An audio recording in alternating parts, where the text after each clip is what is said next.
It is the 4th anniversary of the day when Minato Namikaze, the 4th Hokage of Konoha, sacrificed his life to seal the Kyūbi inside of his son Naruto.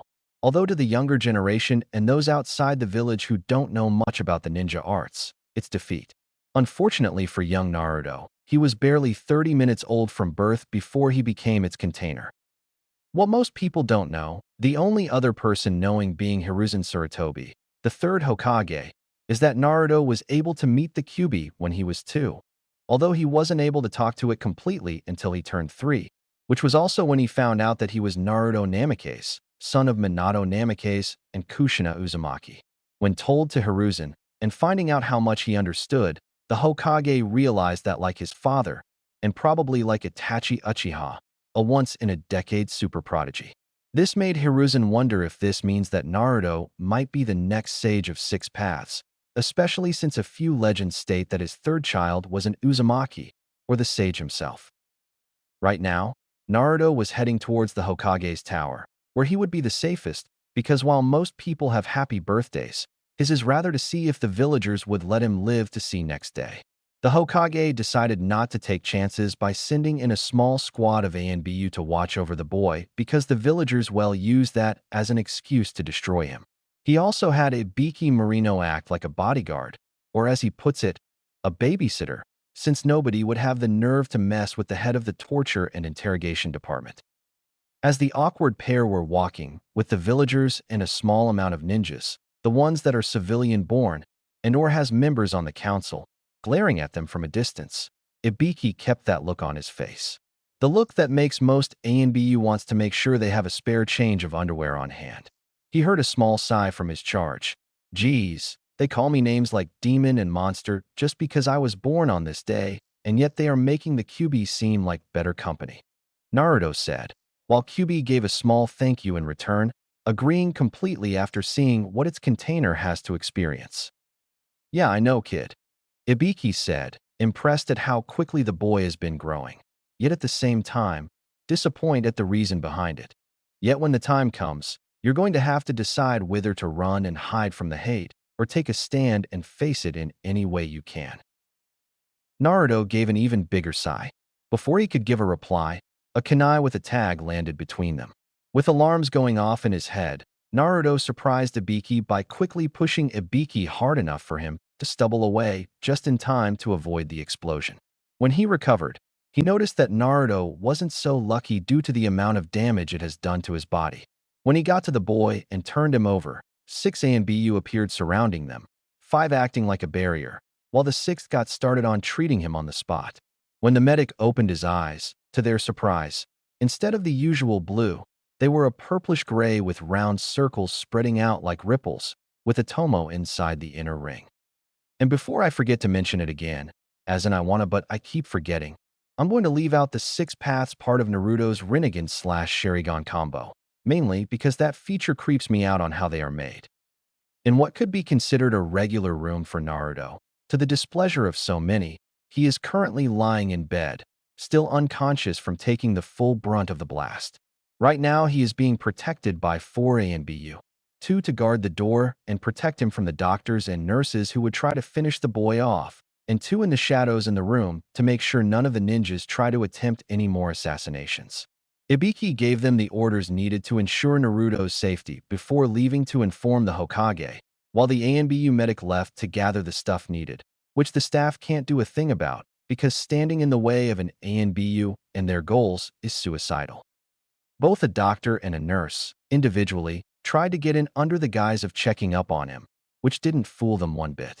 The doctor even went as far as to use the fact that the civilian council has given them permission, only to get arrested in the process, and giving the Hokage a little leverage. The nurse went as far as to ask why they defend the boy for what he did 4 years ago. One of the ANBU, wearing a cat mask and has long purple hair, countered by asking why they are defining Minato's final wish. The nurse gave a light huff and walked away. This was the flaw throughout the village, the locals not wanting to admit that they are wrong about something they never bothered to understand. As for young Mr. Naruto Uzumaki, he woke to a familiar clearing. When he first met Kyūbi, she was in what looked like a dungeon, yet being 2, he was too young to understand anything.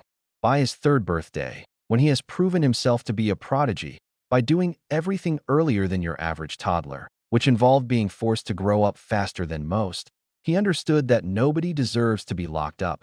So he changed the entire area that looked like a huge meadow on the mountains, with a forest on one side and a beach on the other. To put simply, it was the kind of place that most Nara men want to go to when they want to avoid the women of the clan.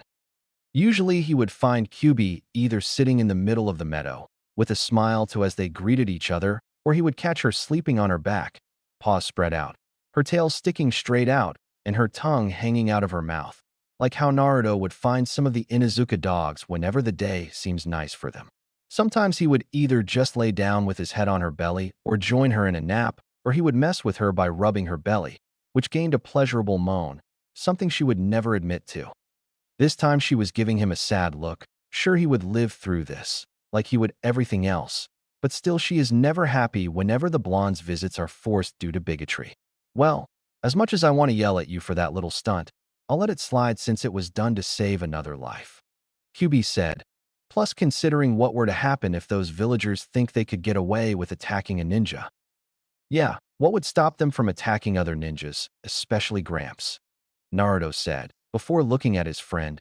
By the way, after the explosion, and before I blacked out, my eyes started to feel weird. Any ideas why?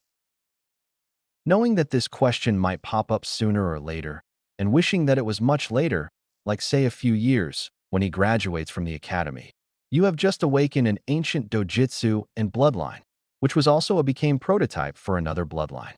She started to explain, getting Naruto's attention when the words dojutsu and bloodline were mentioned. Have you heard about the Sage of Six Paths? You mean that guy that some people say is supposed to be the original ninja? Naruto asked, the one who was supposedly the one to create what they called the foundation of ninjas everywhere. Yes, although like some stories, no matter how true are, become forgotten in time. Kyūbi said, anyway, his real name is Hagoromo Otsutsuki, and what you don't know is that he was the one to capture the Shinju, the ten-tailed beast, into himself, making him the first container. She gave Naruto a brief history lesson about the man and how she came to be. Anything more would be a spoiler alert, considering I found the info on Narutopedia. As for your eyes, you have just awakened his version of the Rinnegan, which would be the ripples you will see. The tome you will also see, which would increase in number in time, is what served as the base for the Sharingan, which Hagoromo gained after he sealed Shinju into himself. Naruto was shocked over the fact that he had something in common with the Uchiha clan. Wow, there has got to be some kind of irony in there somewhere. He said, getting a mixture of a snort and a giggle from Kyūbi, because she has seen how high and mighty the Uchiha clans make themselves out to be. Anyway, what can my eyes do, and how is my Sharingan different from the Uchihas? The Rinnegan part of your eyes allows you to gain control all of the elements, including a sixth one that has rarely been heard by anybody, the Yin/Yang element, which involves making anything through imagination. Kyūbi explained. After seeing Naruto went from shock over the sixth element to an evil smirk, she knew that a few poor, some well-deserving, saps are going to go through a whole new level of pranks.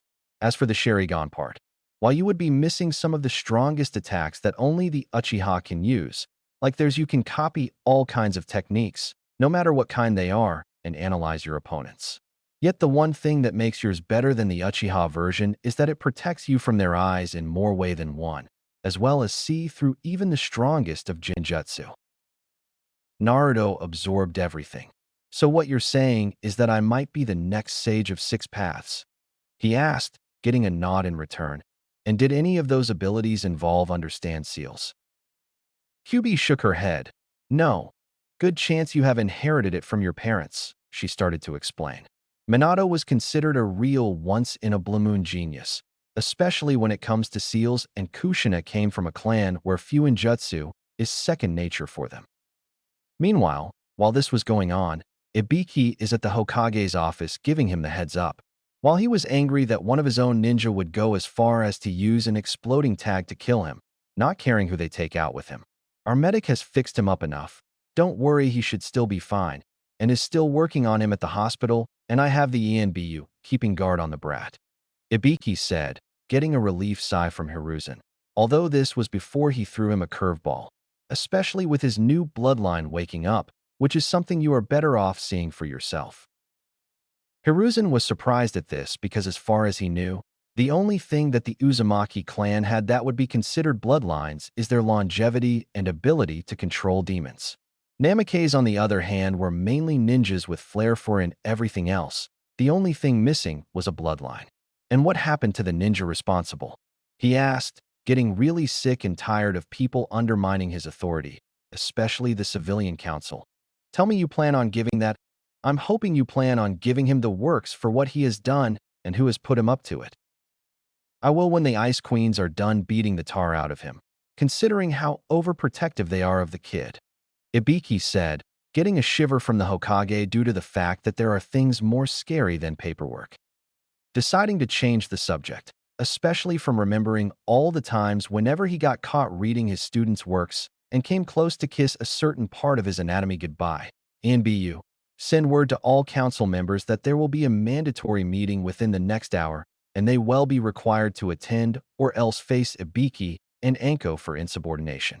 Hiruzen ordered. The ANBU shivered at this because even though they were considered elite, even they would never want to face any kind of punishment involving them. And find Kakashi and tell him to get his lazy ass to the hospital, or else he'll be chasing that damn cat for the rest of the year, without both chakra and his precious eye. The ANBU gave a slight shiver as they acknowledged his orders and left. Even Ibiki shivered because that cat would make even Kages consider retirement. If it's okay with you, Lord Hokage, I'll go gather the necessary information for the meeting, he said, getting a nod in return. When he started to leave, Hiruzen flicked out of the office. When he arrived in the lobby, he started to walk towards the room that is reserved for Naruto when he was stopped by a nurse. Lord Hokage, you need to tell the ANBU to let the doctors in so that they can do their jobs, she practically ordered, only to get the evil eye, along with some killer intent in return. So you want me to tell my ANBU to stop doing their jobs so that they can let the doctors in to try and act like they are doing their jobs? Hiruzen asked, while causing the nurse to turn around with a look he knew all too well. And let me remind you that if the doctors would have succeeded, then the Kyūbi would break out and finish what it started. And whose fault do you think it would be? When the nurse's eyes went wide at this. Exactly, it would be the fault of the person who decided to give the Kyūbi a reason to attack, especially if they are through the eyes of the person it was contained in.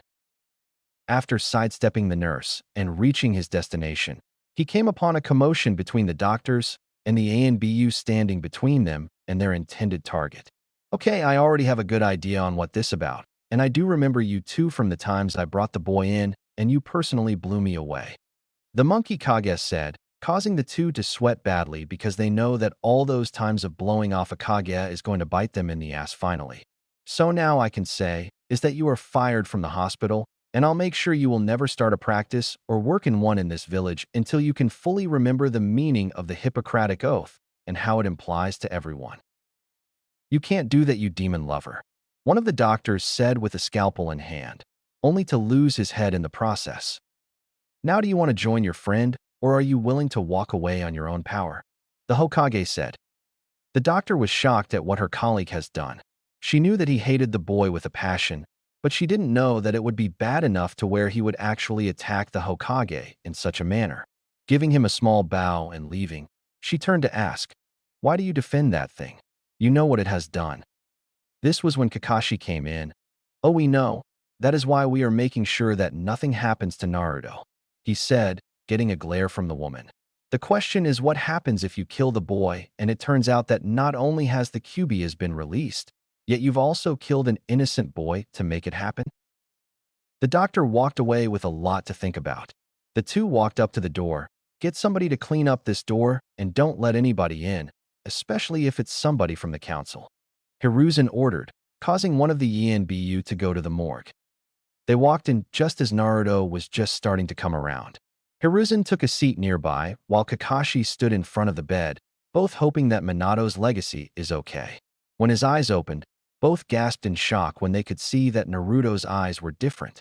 Instead of their usual blue, they were a purplish gray with ripples surrounding the iris, with a tome in each other. Hey Gramps, Cyclops, how's it going? Naruto asked, getting them to snap out of their little stoop. "Naruto, do you know what happened to you tonight?" Hiruzen asked, while Kakashi was feeling annoyed with the Cyclops nickname, and they could hear some snickering in the background from the ANBU there. "And what happened to your eyes?" "You mean besides the usual threats to my life?" Naruto responded, making Hiruzen feeling guilty for his lack of action. "Anyway, I was walking with Mr. Personality. While we were walking, he waved his fingers when he mentioned Zabiki, getting a snicker throughout the room. Then the next thing I know, a kunai lands between us, and I notice a tag on the end of it. The only thing I can think of doing is making sure Ibiki was safe, so I used all of my strength to push him out of the way. By the time he was a few feet away from me, that was when the tag went off. This caused everybody in the room to be angry because of how far the villagers go to get some revenge, even at the cost of others. And when I woke up, I talked to a friend." Hiruzen knew which friend he was talking about, and Kakashi figured it out due to how close he is with the boy's family. "That was when I noticed my eyes were different, almost like I was seeing things I couldn't have before." "And did she tell you what happened to your eyes?" Hiruzen asked. "Yeah, she said it was the same bloodline that the Sage of Six Paths had, which is the Rinnegan that helped start the Sharingan eyes." Naruto explained. "And there is one other thing, but I want to tell you when there aren't so many ears." Hiruzen knew that whenever Naruto said something like this, then he knew it was something important, and he was the only person within the entire village, besides the Ikarakus, who he can trust a secret with, and anybody who wants to know would get something up the ass for their troubles, and the boot would be the least of their worries. He nodded, and they chatted for a bit, mainly about Naruto's dojutsu, so he can have something to tell the council. After a few minutes, Hiruzen left by Leaf Shunshin so that he make the meeting on time. Naruto then turned towards Kakashi and asked, "Hey Kakashi, does the Sharingan let you see through clothes?" Considering that he is the only person in the room who has some experience with the eye. "No, but I do know that the Byakugan is said to be capable of such things." Kakashi answered, him being an open pervert, considering how often he reads the Ika books, wondering if it could. "Why do you ask?" "Oh, it must be the Rinnegan part, because the ANBU in the corner doesn't seem to be wearing anything underneath her uniform." Naruto answered, causing two responses. The said ANBU to go red all over enough to give off a glow, which was followed by Kakashi and the other ANBU to faint at the thought. "Wow, now I gotta remember who owes me lunch now." This was when the ANBU doctor walked in and noticed the scene. "What happened here?" she asked, after finally getting the supplies needed and keeping the hospital staff from interfering her duties. "Oh, just flushing out a couple of pervs," Naruto answered, before turning towards the embarrassed ANBU. "What's up?" Naruto, can you really see through my clothes?" the ANBU asked. "No, I was making that part up." "What?" Naruto answered, before it clicked why she asked and why she was blushing all over. "Oh," was his only response. Which means Shizuka will, or might, be appearing in my other version of this story. Anyway, I won't poll this, but feel free to tell me in either a review or PM. I'm planning on giving Naruto and the girls each different weapons. While I plan to give Naruto Sephiroth's sword from FFVI, the others I want to give different weapons to, like Sakura with gauntlets. Tintin would be the exception since she is like a walking arsenal anyway, plus her obsession with weapons would be the perfect running gag throughout the FIC. Just make sure the girl gets a completely different weapon, or if you have to give 2 or 3 weapons, like for example swords, make sure they are different styles from different countries. Hiruzen is in the council chambers, listening as the civilian council bickered on and on about being interrupted with enjoying the Kyūbi festival, since it was the only thing they were allowed to enjoy since both Hiruzen and the Fire Daimyo put a ban on all forms of fox hunting, including the ones involving Naruto, which was the main reason why Hiruzen chose the boys' guards carefully in order to make sure nobody tries to use some sort of loophole to break the law. The Hokage, main council, and clan heads just shook their heads, except for Fugaku Uchiha, who had a constipated look on his face, wondering who the bigger kid was, the children or their parents on the council. Hiruzen looked at his former teammates and old friend, all 4 of them wishing that it wouldn't be so hard to just find somebody to take over their jobs so that they can finally retire happily, especially Danzo, who wishes that he can retire to some tropical place. By the way, The Danzo in this FIC won't have bandages, mainly because I have him as a good guy, and I'm not sure if the bandages in the canon were because of Kyūbi or because of the Rinnegan eyes he had implanted on himself. On here, he is pretty much complete, meaning he still has both original eyes and both complete arms. All he has are a bunch of scars all over his body. Deciding that they have waited long enough. If you don't become quiet within this very second, those making too much noise will be listening to the whole Flames of Youth speech from Mike Guy. Hiruzen yelled out, causing the entire room to become super quiet, super fast. Even the crickets outside went silent, even though the room was supposed to be soundproof. While it might be considered cruel, especially since he was still a Chunin, like his father, might die, both had this way of clearing an entire area from the family's Flame of Youth speech to their nice guy pose. And heaven forbid if Guy were to find a pupil like him, or worse, find a woman willing to give birth to one. Seeing how everyone has calmed down. Over an hour ago, somebody was crazy enough to attack young Naruto Uzumaki while he was being escorted to my office. Hiruzen started to say when the civilian council interrupted. That demon deserves to die for attacking our village. One yelled out. We need to avenge the fourth's death. Another yelled. Before a third popped up, one more word, and you will all be paying a visit to the torture and integration department, along with the would-be assassin. Hiruzen said, getting them to shut up, while some were starting to growl. The first person to speak up, Hayashi Hyuga, a close friend of Minato Namikaze, asked about the boy's well-being. How is Naruto doing, Lord Hokage? While considered royalty alongside the Uchihas and Senju, and when compared to the Uchihas on being a bunch of stiffs, thanks to his wife and twin daughters, he was becoming more open with his emotions. The boy is fine. The Kyūbi has already repaired the major damage, as well as the ninja that was escorting him, Hiruzen said, causing most of the room to sigh in relief. Although the ninja tried to use an explosive tag, despite the risk of life. That ninja should have been killed along with the demon. A civilian shouted out. For what? Doing his job. If we were to do that, then we might as well do that to everybody, including each other. Some Inuzuka said, causing them to growl. So who was the ninja assigned to watch over the pup? Ibiki Marino. Hiruzen said, causing a slight gasp to go through the room for two different reasons. For those who are or were ninjas, except for the Uchiha, it was because they are close friends with the man due to how much he has went through in just a few short years he hit Chunin, from his team being killed by one of Kiri's strongest and sadist swordsmen, Kisame Hashigaki, to losing his brother in a fire caused by the traitor, Alway Rokusho. Anybody willing to go as far as trying to kill one of their own just so they would have a reason to use the past as an excuse to attack somebody who lost more than they did. The civilian council was the complete opposite because of the fact that they knew they were in trouble. While they agreed to take the risk of having one of their own who are ninja, but loyal mainly to them, try to take out the boy, and his escort would be collateral damage at most, but taking out somebody as important as Ibiki Marino, that would be suicide. Especially since retribution is one of Ibiki's specialties when somebody tries to cross him. So is Ibiki interrogating the ninja now? Inochi asked, concerned about both the boy and his friend. Depends on how much the Ice Queens have left for him, Hiruzen said, causing everyone, including the ENBU in the room, to shiver because of the fact that those four see Naruto as a little brother, and like overprotective sisters, if you try to harm them in any way, and then be ready to notify your next of kin. Deciding to continue. And because of the failed attempt on his life, Naruto has awakened an old dojutsu, one that has only been mentioned in legends, and more powerful than the Sharingan and Byakugan combined.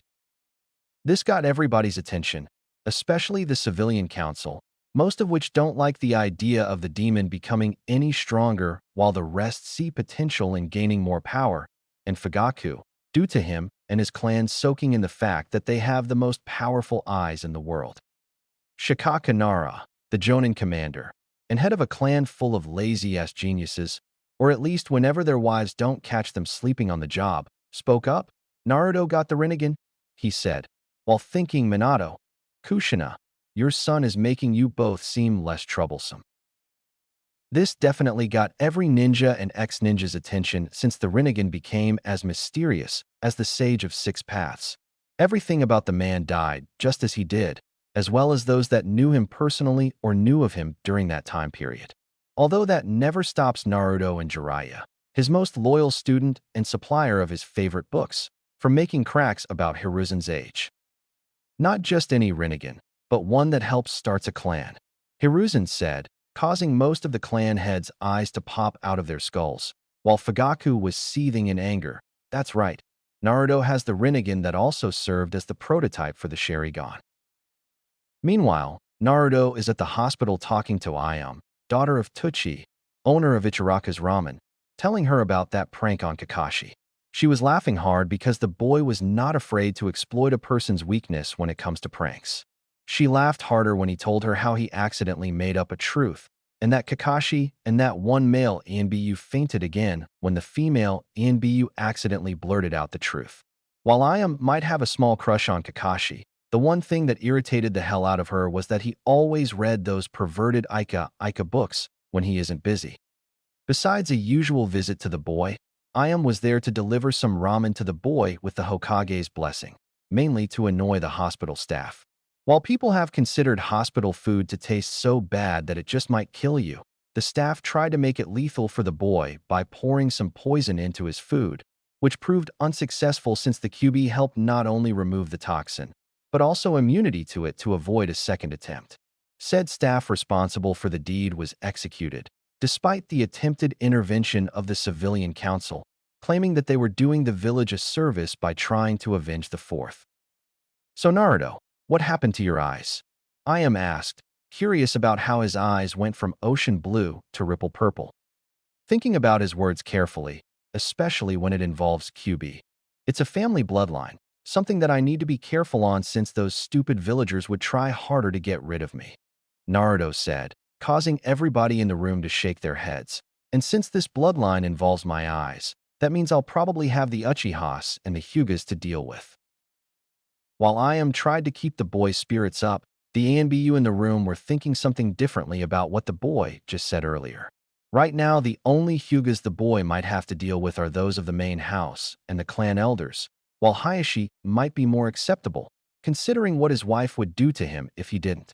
The Uchihas would be the biggest issue because of the fact that they are used to being the most powerful in the village, and once word gets out that the young Uzumaki has a dojutsu that might be more powerful than theirs, they would try to destroy him to satisfy their bruised egos. A month later, Hiruzen is going over some important papers, while destroying the usual requests to get rid of Naruto, either through death or exiled, and to try and use ninjas for personal tasks, which was just from the civilians. He has received reports from the Yanbu guarding Naruto on how most of the Uchihas have constantly tried to kill the boy because of the fact that if this boy were to restart the Uzumaki clan in Konoha, especially if the CRA was to be put into play, plus the possibility that the blonde would have Sinja blood in him, then he would bring back two clans back. Then the Uchiha clan would be back in second place, possibly tied with the Hyugas. What nobody knew was the possibility of a third clan being brought back. Well, except maybe a very small few, like Minato's closest friends and Shikaku, since the Nara clan are known to figure things out very quickly, but too lazy to say anything unless it was brought up. What made it worse was when the Hyuga elders decided to use some of the branch members, some of which were also Konoha ninjas, to take out Naruto. This brought them down because of the fact that they thought that they would have clan immunity when they say that they were handling a threat to the clan. Hiruzen countered by pointing out that rule only works if the threat was from another member within the clan. Outside, it's considered attempted murder and the power of the village exceeds those of the clans. Now Hayashi selected a new council that was at least around his age, and right now the hardest thing he is going through is getting the clan to become reunified by removing the caged bird seal and merging both houses together. The month also produced a couple of things useful. Flashback.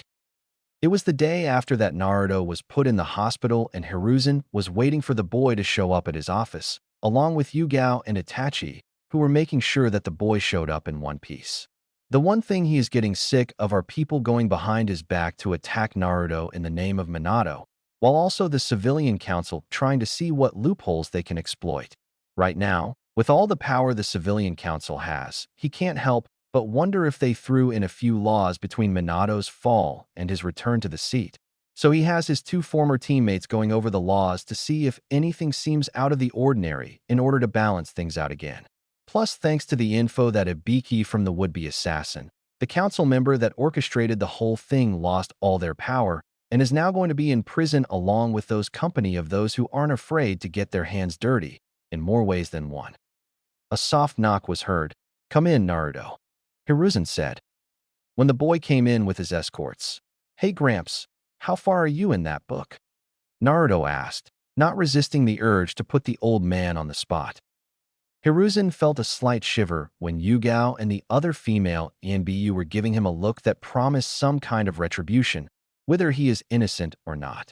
Something he picked up from his wife when his favorite student started to write said books. While as much as he would try to get even with the boy, he knows that it results in brutally humiliating retaliation. "Anyway, Naruto, you have something you wanted to discuss with me?"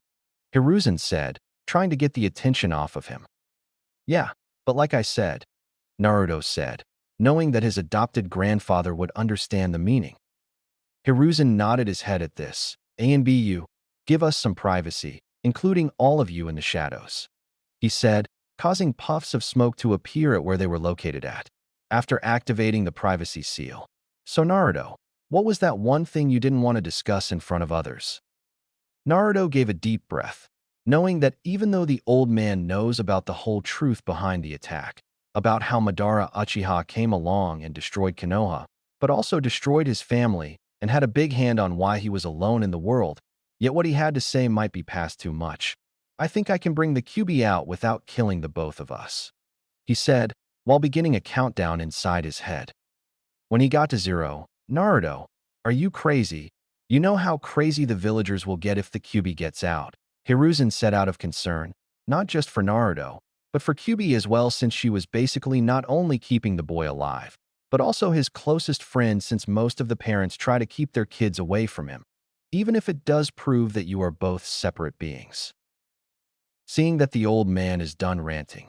"Yeah, if she wants that option," Naruto said, really getting the old man's full attention, deciding to explain the part about how he can somehow read seals like he would a book and how Kyūbi believes it might be an inherited factor from both parents. And what Kyūbi wants is to be released as a full-blooded human, so that way she can actually have a second chance in life, giving the old man a new surprised look. Plus, considering the fact that she has been nothing more than a prisoner since Mito Uzumaki sealed her inside herself, I don't blame her for wanting to get back out to experience freedom again. Hiruzen's face went from surprise to solemn. Ever since Naruto became a link between him and Kyūbi, he started to get a new understanding about the nine-tailed beasts and how badly they have been represented throughout history. From what he has learned from Kyūbi, is that all they wanted in life is to enjoy it the same way humans do, but it is because of humans forcing them inside the bodies of other humans that led to how they are perceived, as well as their containers. In some ways, it just goes to show that the most dangerous thing in the world is human ignorance and human negligence, while the so-called demons are just living creatures that are dragged into things they don't want anything to do with. "I sense that there is a but coming," he said. The one thing he learned a long time ago is that no matter how good things sound, there is always a but coming to remind you that there is always a catch involved. Well, considering that when Kyūbi gets to be reborn as a human, she'll end up having human chakra, meaning that her demonic chakra will have to go somewhere, meaning into me, Naruto said, with Hiruzen understanding right away where this was going, showing why he is known as the Professor, which in turn would make me a Hanyu, and I'm not sure what kind of changes I'll be going through. Knowing when to leave things alone when he needs to, and I'm to assume that you want something from me. Am I correct? Hiruzen said. "I need training," Naruto said, "not just with my eyes, but everything I would need to learn to become a ninja, seals, and all the basic stuff I would need to learn. I know that I can wait for the academy, but I get a bad feeling about it." While glad that the boy knew that he would need help in getting stronger, he felt disappointment because the boy's feelings were founded.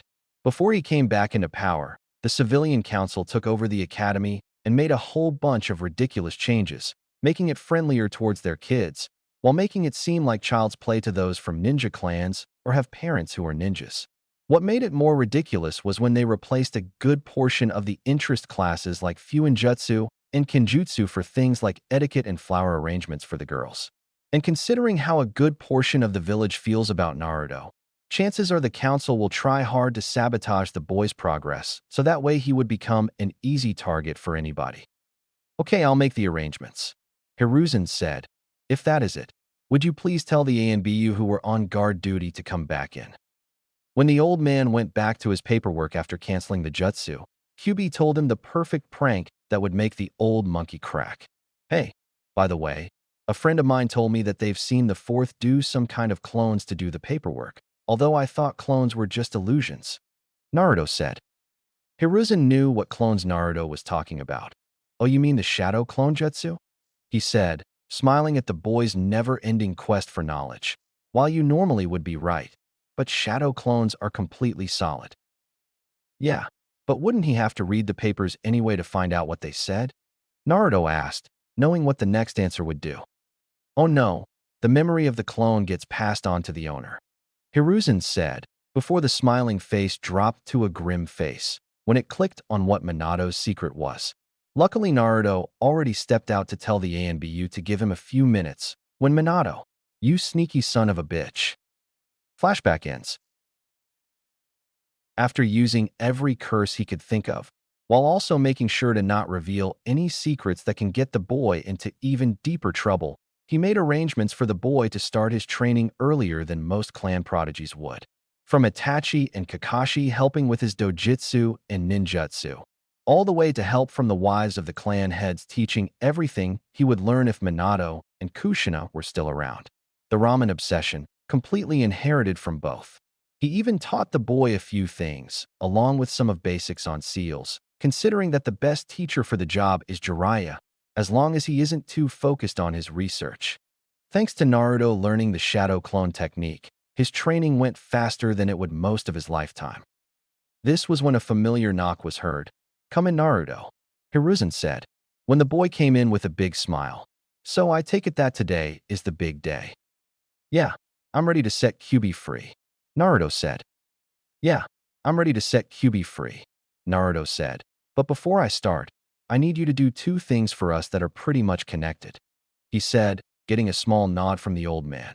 First is we need you to have all male ANBU leave the room, and the other is we need a female ANBU to do some clothes shopping. When Hiruzen raised an eyebrow, causing Naruto to give a small sigh. Let's just say in my head, Kyūbi is in the human form she wants, and she has clothes on. When she comes out, she can't take the clothes with her. Hiruzen gave an understanding nod at this.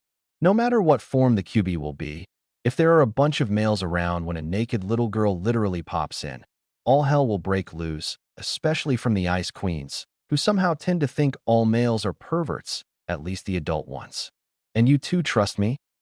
Well, yeah, even though you're a dirty old man who probably taught the author of those books a few things, Naruto said, causing a sour look to appear on said man's face, thundercloud included, while some snickers could be heard in the background, especially since he couldn't say out loud that Jiraiya is a natural-born pervert without consequences upon himself or his student upon his return. We know that there are lines that even you would never cross, so we trust you to do the right thing.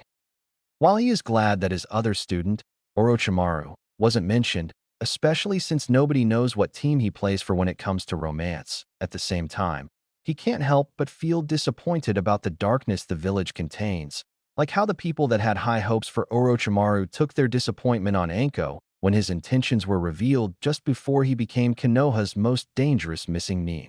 Okay, understood. Weasel, please go outside and tell the other ANBU to not enter until I give the word no matter what, and also to keep everybody out, especially the civilian council, also for both of you. This is strictly top secret until Naruto and Kyūbi see fit to reveal everything. A slight poof could be heard in the background, indicating that the order was being followed. Butterfly, since you're the only kunoichi in the room, please pick up enough clothes to help the Kyūbi have a decent start. And I'm not sure if it would make any kind of difference, but she is as thin as me and reaches up to my eyes, Naruto said. when the last poof was heard, before he can stop himself. "So Naruto, why didn't you give Butterfly a better measurement?" Hiruzen asked. Naruto gave him a confused look. "What kind of measurements was I supposed to give her?" he asked back.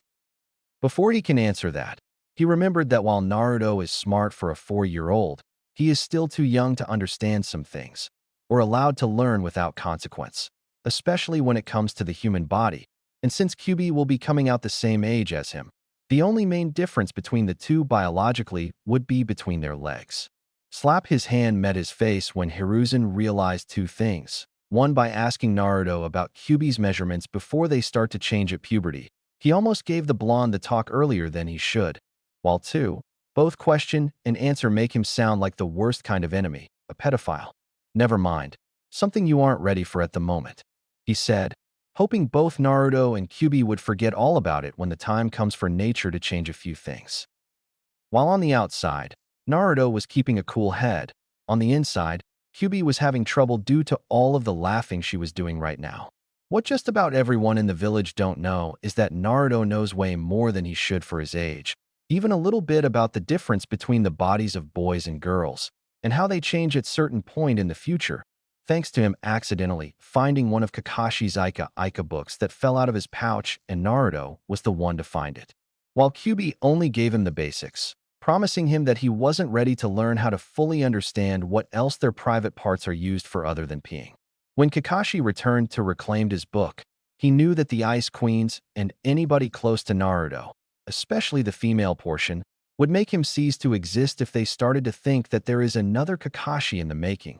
So in return for keeping what he read in the book a secret, Kakashi agreed to take care of Naruto's shopping since the civilian stores would rather shut down than treat Naruto like a child with too much on his shoulders. After recovering from her tension breaker, thanks to her nerves, "Why didn't you at least hinted to him that you knew what he was talking about?" Kyūbi asked. "You mean besides trying to see if I can get one of the most powerful people to sweat out of fear?" Naruto asked, causing Kyūbi to try and keep herself from laughing again, especially after remembering all the times Mito and Kushina would make people like Tobirama and Minato feel like a kid who got caught with their hands in the cookie jar. "I wanted to help lighten the load that Gramps already has on his shoulders when it comes to me. You know what the haters in the village would do if they heard that I already knew something personal about girls?" This was enough to get Kyūbi to sober up, knowing exactly what they would do. They would demand his head even more because the demon is planning to mate, and they want to stop any spawns from being created. Deciding to go for a different subject. "You know, Naruto, for somebody to know so much at your age, it's really a sign of a young prodigy," Hiruzen said. "Well, considering how my life started out and how I'm being treated by a bunch of idiots, what other choice do I have?" Naruto asked. "It was either get stronger, no matter what people try on me, or let win by becoming what they think of me." Hiruzen couldn't help but to feel both sad and disappointed. Sad because a child is forced to grow up faster to where childhood isn't much of an option, and disappointed because it was the very people that he is supposed to protect that are causing this. What makes it even worse is all the stories he hears about how other villages are treating their containers, and he couldn't help but feel sick at how they are treated over decisions that wasn't theirs to make to begin with. And if they do go berserk, it's the fault of the person defending themselves, not those who give them a reason to. "I would like to apologize to you for not doing enough for you in the village, Naruto," he said.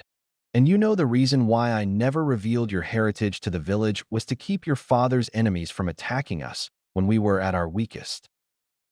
Outside of the village, I understand. But did he have any enemies in the village?" Naruto asked, getting a questioning look from the old man. "I mean, are there people in the village who can see who I remind them the most and go far enough to make sure Pops doesn't become a grandpop?" Before they can continue, the butterfly Yinbiyu returned with a few shopping bags. "Where do you want these?" Naruto pointed towards near the door that leads to the Hokage's personal room, which included a bath, when she placed the bags at the designated location, with a couple of bags still in her hands. "I got your friend enough things to last her at least a couple of weeks." "Thank you," Naruto said, before pointed towards her hands. "And you're not by any chance a recovering shopaholic?" Nobody knew how, but the butterfly Yinbiyu was blushing like crazy, along with the mask, before making her exit, via Shunshin. Anyway, do you have the stuff I need to make the seals? Naruto asked, just as Hiruzen handed him a small quill and bottle of ink. While watching the boy getting to work on drawing a seal onto the floor with perfect accuracy, Hiruzen couldn't help but feel more proud since the blonde picked up calligraphy just as quickly as his father did, amongst other things, making him a prodigy at a young age, with a touch of his mother's personality. Heaven forbid if Naruto were to inherit Kushina's habit of strike out the culprits period, screw the questions. From everything he has seen, Hiruzen could tell that Naruto is a prodigy in the making, just like father and Itachi Uchiha, somebody you would be proud of to share with the world.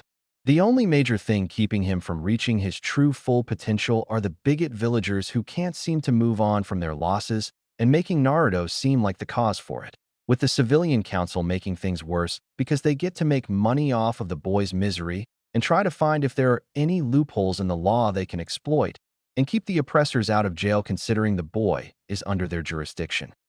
The other thing that is starting to become a big deal is the Uchiha clan and the Hyugas from the main house. While the Uchihas have their own prodigy in Itachi, and Hayashi has been telling them about his nephew, Neji, who is about a year or two older than Naruto. With the Uchiha's proud history of being one of the founders of the village, with their all-powerful Sharingan eyes that can copy techniques and control their opponents through forms of hypnosis, along with Jinjutsu, the idea of an useless Uzumaki orphan having the more powerful Rinnegan that made their eyes possible is just insulting because of powerful the boy could become if left alone long enough.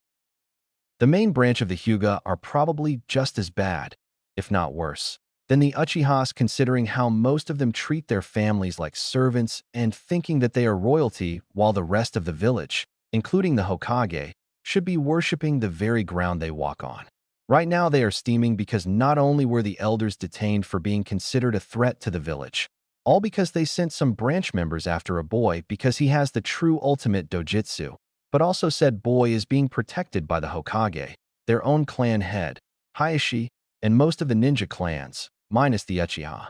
Plus, with a new set of elders that are willing to work with Hayashi's idea of reunification of the clan, which in their minds is giving power to the help, and with the backing of Hiruzen, they can't make the side branch just disappear without raising any kind of suspicion, especially the ones registered as ninjas. When Naruto finished drawing a seal on the floor and around the seal on his navel, he noticed that Hiruzen was lost in his own thoughts. This was something one would think Hiruzen should have learned earlier not to do, especially when in the presence of a young child, even when the young prankster is in the room.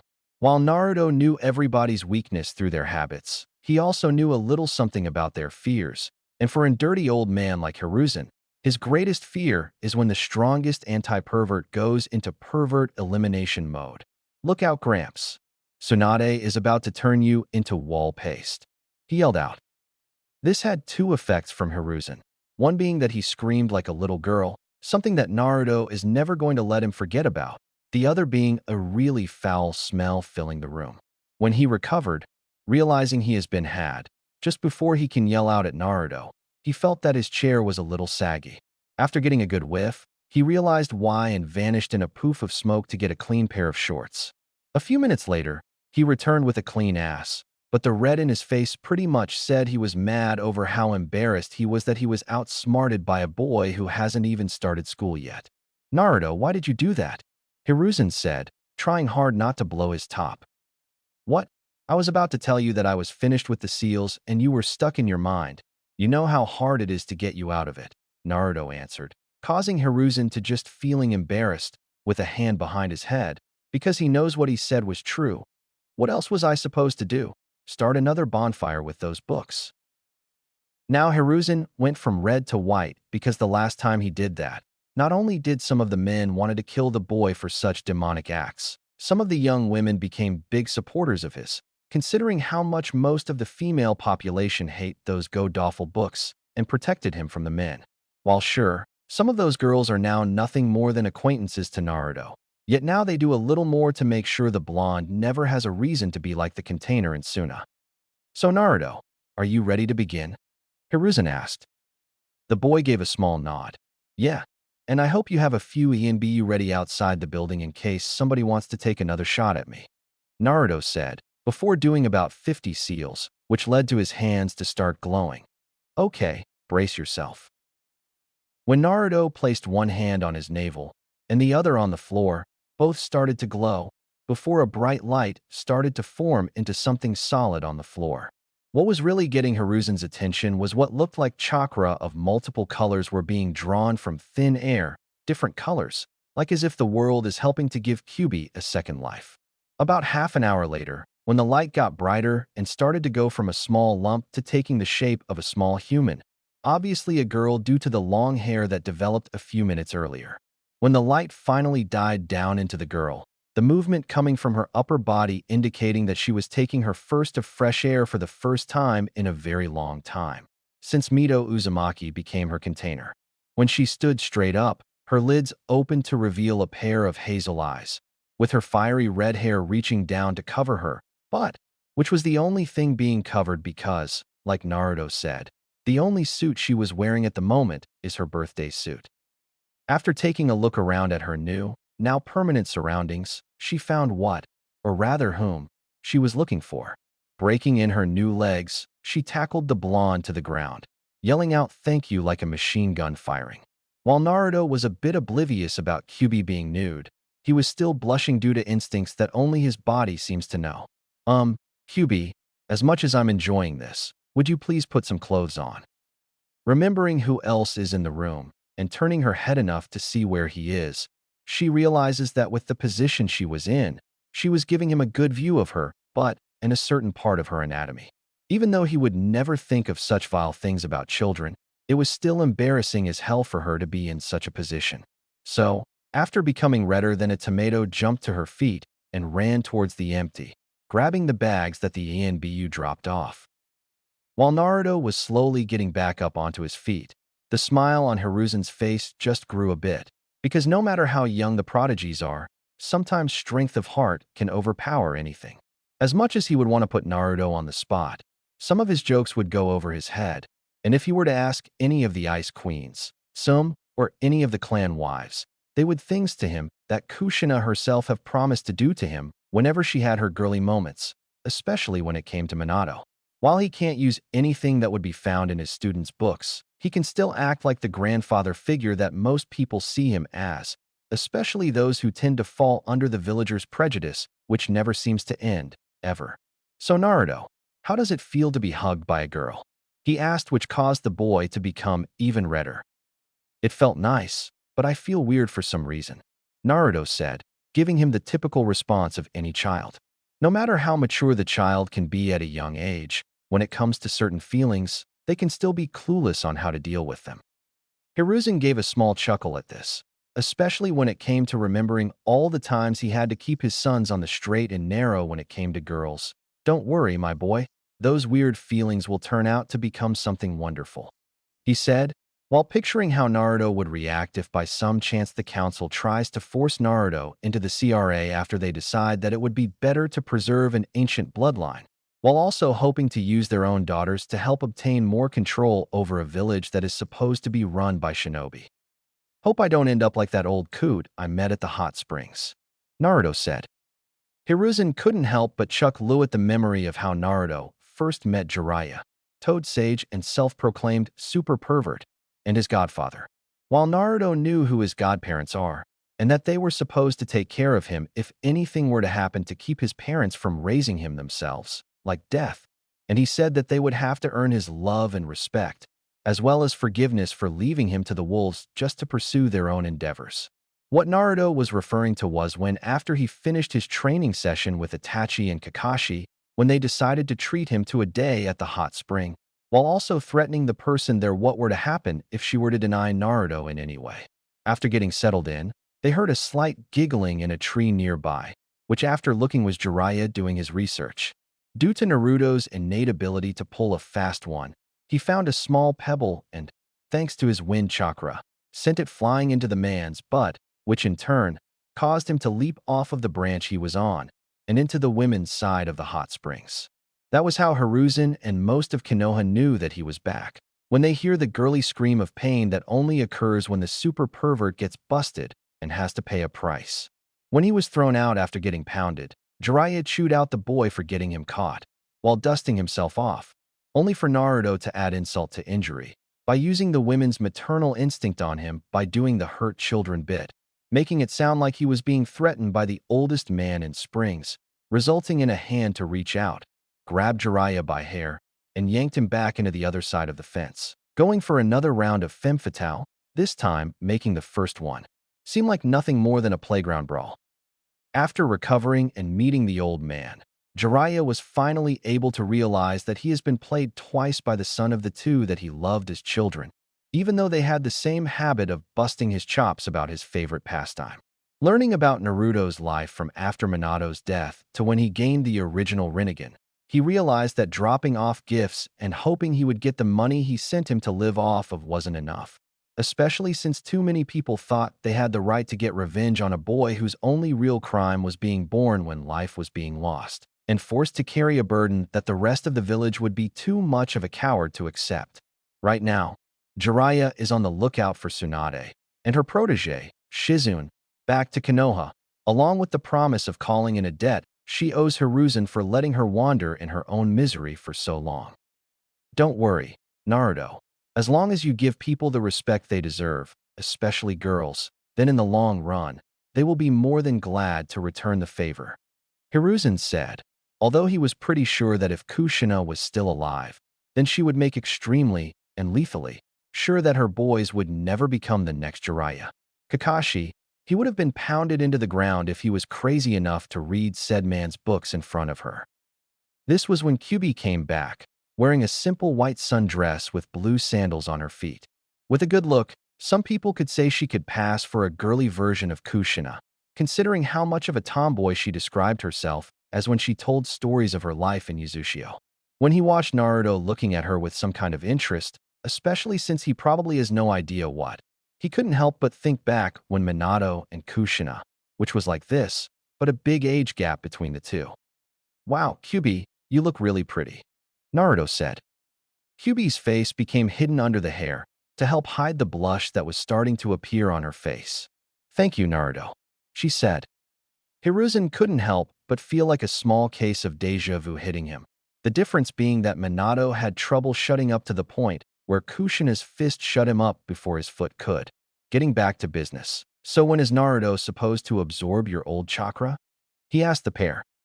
Kyūbi went into a thinking position before saying, right about now. And just before they knew it, bright yellow chakra flew out of Naruto, hitting the roof, becoming bright enough to make the Hokage Tower look like a lighthouse. This got a good portion of the village's attention, especially those believing that the demon is showing his true colors to the Hokage, while their counselors decided to call a quick meeting in order to prepare for the boy's permanent removal. The scream of pain was a bit unbearable considering the changes Naruto's body is going through, while Kyūbi and Hiruzen had their eyes covered due to the light. Even though the light was bright, they can still make out an outline of the boy that was changing to show not only his body growing, but also some things growing out of it. After a while, when things calmed down, the two blinked their eyes a couple of times before doing a double take on what they're seeing now. Before them stood a slightly taller Naruto, with a pair of fox ears on his head, sticking out of his now red-streaked blonde hair, along with his Rinnegan Sharingan eyes gaining 2 tomos each, adding to the 2 he gained along the way, totaling to 5 each. While in awe, both couldn't help but feel that something is missing. When they were about to ask him about it, they noticed that he looked like he was about to pass out from pain. While the third was a bit clueless, Kyūbi knew exactly what that pain was, even though she no longer carries that particular part. Looking down to confirm it, she could see bulges in both pant legs. His tails are caught in his pants, she explained, getting the man's attention. While not knowing the feeling of such pain, Hiruzen couldn't help but flinch. Getting up from his chair and walking up to his surrogate grandson, "Let's get you some relief from the pain," he said, before leading the boy towards the other room. A loud yow was heard. When they stepped out, Naruto now has 9 tails sticking out behind him. This was when Kyūbi went girly and tackled him into the ground once again, while getting a feel of the new Naruto, especially the fluffy tail.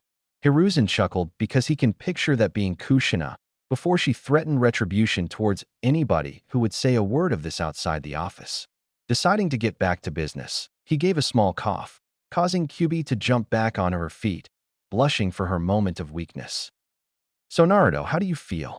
Hiruzen asked, with some concern, while also trying to figure what needs to be worked out with Naruto's physical instructors. "A little weird, but the good kind," Naruto answered. "Although I'm still trying to get used to having tails and ears that move. Now all we need to do is place a Jinjutsu on you in order to hide your true appearance," Hiruzen said. "Nah, I'll stay the way I am," Naruto said, considering how badly they flipped when they saw my eyes, and there are still ninja not loyal to you completely, they would dispel it just to help get some mobs started. This caused Hiruzen to frown, because the ninjas that came from civilian families, especially the ones with connections to the council. Besides, can you picture the look on everyone's face when we tell them that they created a demon? Everybody laughed at this. While it was wishful thinking, they knew that the villagers would try to deny it, and the civilian council would try to make it where the laws apply only to humans, without thinking about the double-edged sword. "Anyway, we need to give you a new name," Naruto said, turning to Kyūbi. "Calling you Kyūbi out there, I don't know what they would do to you." Hiruzen did, and even with the new name, they would be better off not knowing what some of the villagers would do to her for just being with Naruto, which is why he would place a kill-on-sight order to his ANBU on anybody who dares to cross that line, even if it is a council member or somebody of high status. "I agree. A new name would help complete the new life you want to live." Kyūbi nodded in understanding. "That would be fine with me, but the only names I know are of my siblings," she said. While Hiruzen nodded at this, Naruto was already thinking of a name. "Hey, how about Misaki Aiko?" he suggested. Knowing the meaning, which is beautiful bloom, little loved one, Kyūbi, now Misaki Aiko, nodded her head, blushing a bit. "I like it," she said. "As do I," Hiruzen said. "I'll make sure to get all the necessary paperwork done and pass my secretary so that way the wrong people won't know the truth." Then he looked towards the new fox boy. "And Naruto, I'll have Kakashi do the necessary shopping considering that all of your current clothes will no longer fit you." "Thanks, Gramps," Naruto said, opening the door. Before he could set foot out the door, the ground shook, and everybody's eyes went wide just as something tackled Naruto. "Oh, before I forget, thanks to what seemed like a landslide, Naruto's parents will be making a comeback. Now got to figure out when is the best time. Although it would probably be way before the academy starts, because after the academy, especially since I'm going to make it where Naruto and the girls are older than the canon, that is a lot of catching up, and in some ways, missing out on too many things that shouldn't be missed." While Hiruzen nodded at this, Naruto was already thinking of a name. "Hey, how about Misaki Aiko?" he suggested. Knowing the meaning, which is beautiful bloom, little loved one, Kyūbi, now Misaki Aiko, nodded her head, blushing a bit. "I like it," she said. "As do I," Hiruzen said. "I'll make sure to get all the necessary paperwork done and pass my secretary so that way the wrong people won't know the truth." Then he looked towards the new fox boy. "And Naruto, I'll have Kakashi do the necessary shopping considering that all of your current clothes will no longer fit you." "Thanks, Gramps," Naruto said, opening the door. Before he could set foot out the door, the ground shook, and everybody's eyes went wide just as something tackled Naruto to the ground. When the dust settled, Hiruzen's eyes went wide, while Misaki felt a bit jealous, because under a pile of girls of different ages was Naruto, with his ears and tails getting all of the attention. Judging by the looks of things, including Misaki, there is an even dozen of girls in the room. The one mentioned looked like she wanted to defend the boy, although not entirely sure, considering that her feelings are still those of a 4-year-old, considering that her hand was twitching. Getting a good look at who is petting Naruto, he could see 5 girls around Naruto's age, give or take a few months, a pink-haired and blonde, who were rubbing an ear and his cheek, each with their own, being near the whiskers that become more defined through the transformation, while using a hand to scratch said ears, while the other 3, one a brunette and the other 2 with black hair. Next there were 4 grown women, which he can assume are their mothers, a blonde, a brunette, an older brunette, and a dark-haired woman. The other two are his own A and BU, one with the butterfly mask that did Misaki's shopping, and the other had a cat mask on it. When the blonde by Naruto's ear yelled out, "Hey you, don't you want to join in?" Hiruzen couldn't help but chuckle when Misaki charged in and started to rub Naruto's whiskers, along with the rest of his face, which was the only thing left not being petted. Right now, if Naruto's features can be passed down with the Rinnegan, then that would be two bloodlines, along with the abilities that the Uzumaki clan are known for. Then he would be forced into the CRA by the civilian councils, and he, along with the rest, would have to oblige to it, especially since it would be for the good of the village. God, there are times he hated that line with a vengeance, especially when it involves human lives, even more so when he has to make the choices that nobody wants, including Danzo, after almost getting too close to crossing that one point after using that line one too many times. Yet the one thing that can be negotiated, whether the civilians like it or not, especially since it would be a ninja clan that is going to be rebuilt, was the minimal number of girls for Naruto to marry, and what age he needs to be in order to impregnate a girl, because there will be no way in hell that he, the elders, and the clan heads would ever force Naruto to start too early to where he hasn't started puberty, or just starting it. One good thing that might be going for Naruto is that he already has a head start on it to where whatever number the council decides. He already has 6 girls that would destroy any plans of theirs to try and get one of their daughters to be a part of it. And considering the fact that he can recognize the mothers, then he knows that Naruto wouldn't have to worry about gold diggers and status climbers, especially considering how close they are to Kushina. When his perverted side tried to kick in by saying, "Lucky little bastard," and picturing what Naruto and the young girls would look in the future, fully grown, and reenacting a scene, he shook his head to get those thoughts out before they get him killed, because while the only thing Naruto can do is prank him to the point of utter humiliation, thanks to his inherited hatred towards perverts he got from both parents, being in the presence of mothers, and 2 A and BU, one being part of the infamous Ice Queens, they would downright pound the living daylights out of him, with a vengeance, because there are young children around. After seeing Naruto's face about to explode from embarrassment, and for some really strange reason, the mothers are already planning the wedding, or rather declaring whose would be better, and whose grandchildren will be better, causing a sweat drop to appear on the old man, along with the male A and BU. Hiruzen decided to stop now before they reached their great-grandkids, so with a light cough, which was enough to get everybody's attention, giving them a slight chuckle. "Ladies, as much as I enjoy your enthusiasm for the future, but I need to remind you that young Naruto Uzumaki is still 4 years old and still has a lot of growing up to do before he can even reach that stage," he said, causing the mothers to blush in embarrassment. "And while I'm at it, can you please let go of Naruto? He can use a break from all of the love right now."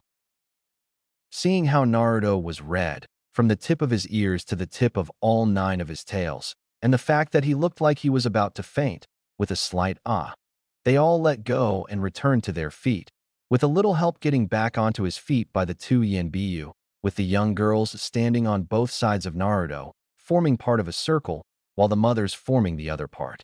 When the name registered to the mothers' minds, "Wait, Naruto Uzumaki, you mean as in?" One of the blondes started to ask, only to be stopped by the only male blonde in the room. Well, somewhat blonde. Excuse me, miss, but maybe we should do this when there aren't the risk of unnecessary ears in the room," Naruto said, "because you never know who is listening in, and also never know which side that person is working for." Hiruzen gave an understanding nod at this, because after thinking over what Naruto was trying to tell him about Minato having enemies inside and outside the village, he realized that all he was doing was delaying the inevitable by keeping the boy's lineage a secret, especially if any of the people in the village still hold a grudge against the man for trying to make sure that power within the village has some balance, while also not being afraid to bring down those who thought that they were above both the law and the Kage. "Very well, cat, butterfly, return to your posts," he ordered, getting another from them, and he was pretty sure they were pouting under the mask, being more ladylike than the rank they are given, but they complied since they are on the clock. When they reached the door, "Oh, and cat, make sure to tell your friends to start expecting sisters in the future." He could tell that Yugao was smiling at that thought after figuring out what he was talking about. When the doors closed, Hiruzen applied the Kage seals, which doubles as both security and privacy seals, which he didn't apply the first time because he wasn't sure if it would have been strong enough for both Kyūbi's rebirth as Misaki and Naruto becoming a Hanyu. Now that we are safe to discuss private matters, how about we start off with introductions before we talk? After nodding, and knowing that right now, just about everything has something to do with him. Well, I'll go first, Naruto said, while scratching the back of his head, while everyone female was fighting the urge to go all girly on him again. My name is Naruto Uzumaki, but in the future, Namikaze. This caught the mothers by surprise, while their daughters didn't seem to recognize the name, mainly because they are at the age of not really knowing or caring much about the history of Konoha, just the fairy tales that their parents read them in order to have a good night's sleep. Misaki stepped up. Hi, I'm Misaki Aiko, and I just arrived here, she said, although, except for Naruto and Hiruzen, nobody knows how literally she meant that. The mothers decided to introduce for both themselves and their daughters, since said girls were looking a bit shy, judging by the slight blush on their cheeks, along with the huge smiles, and the fact that the first thing they seemed to be focused on Naruto's tail, probably wondering what it would be like to be wrapped by one of them, although they aren't any better. One of the blondes stepped up, this one having just a simple hairstyle. Hello Naruto, my name is Mabuki Haruno, and the pink-haired girl is my daughter Sakura. Sakura gave a small wave, while her face was starting to match her hair more, while Mabuki tried hard not to do anything crazy, yet since she wants to give her friend's son some closure, especially from what he had to start off with in life.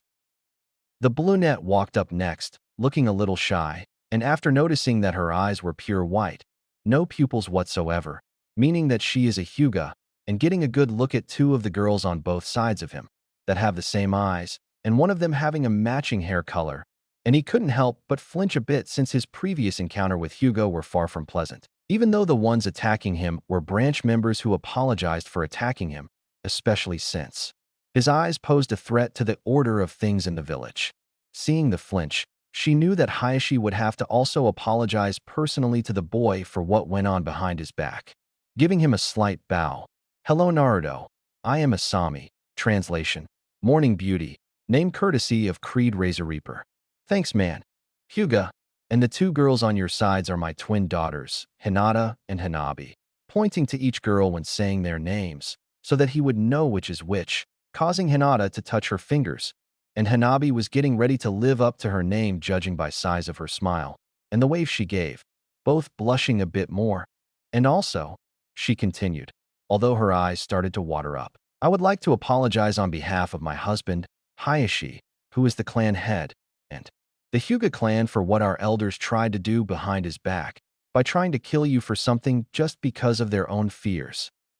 This was when the black-haired woman stepped forward, after seeing her friend try to make amends for her clan's stupidity, and after seeing Naruto give her a flinch as well from remembering his experience with her clan trying to kill him as well, she felt just as bad because it was her best friend's son that was on so many people's assassination list, and her own husband pretty much encouraged the attacks, along with getting their youngest son ready to take the blonde out, trying to force him to become another prodigy like her oldest.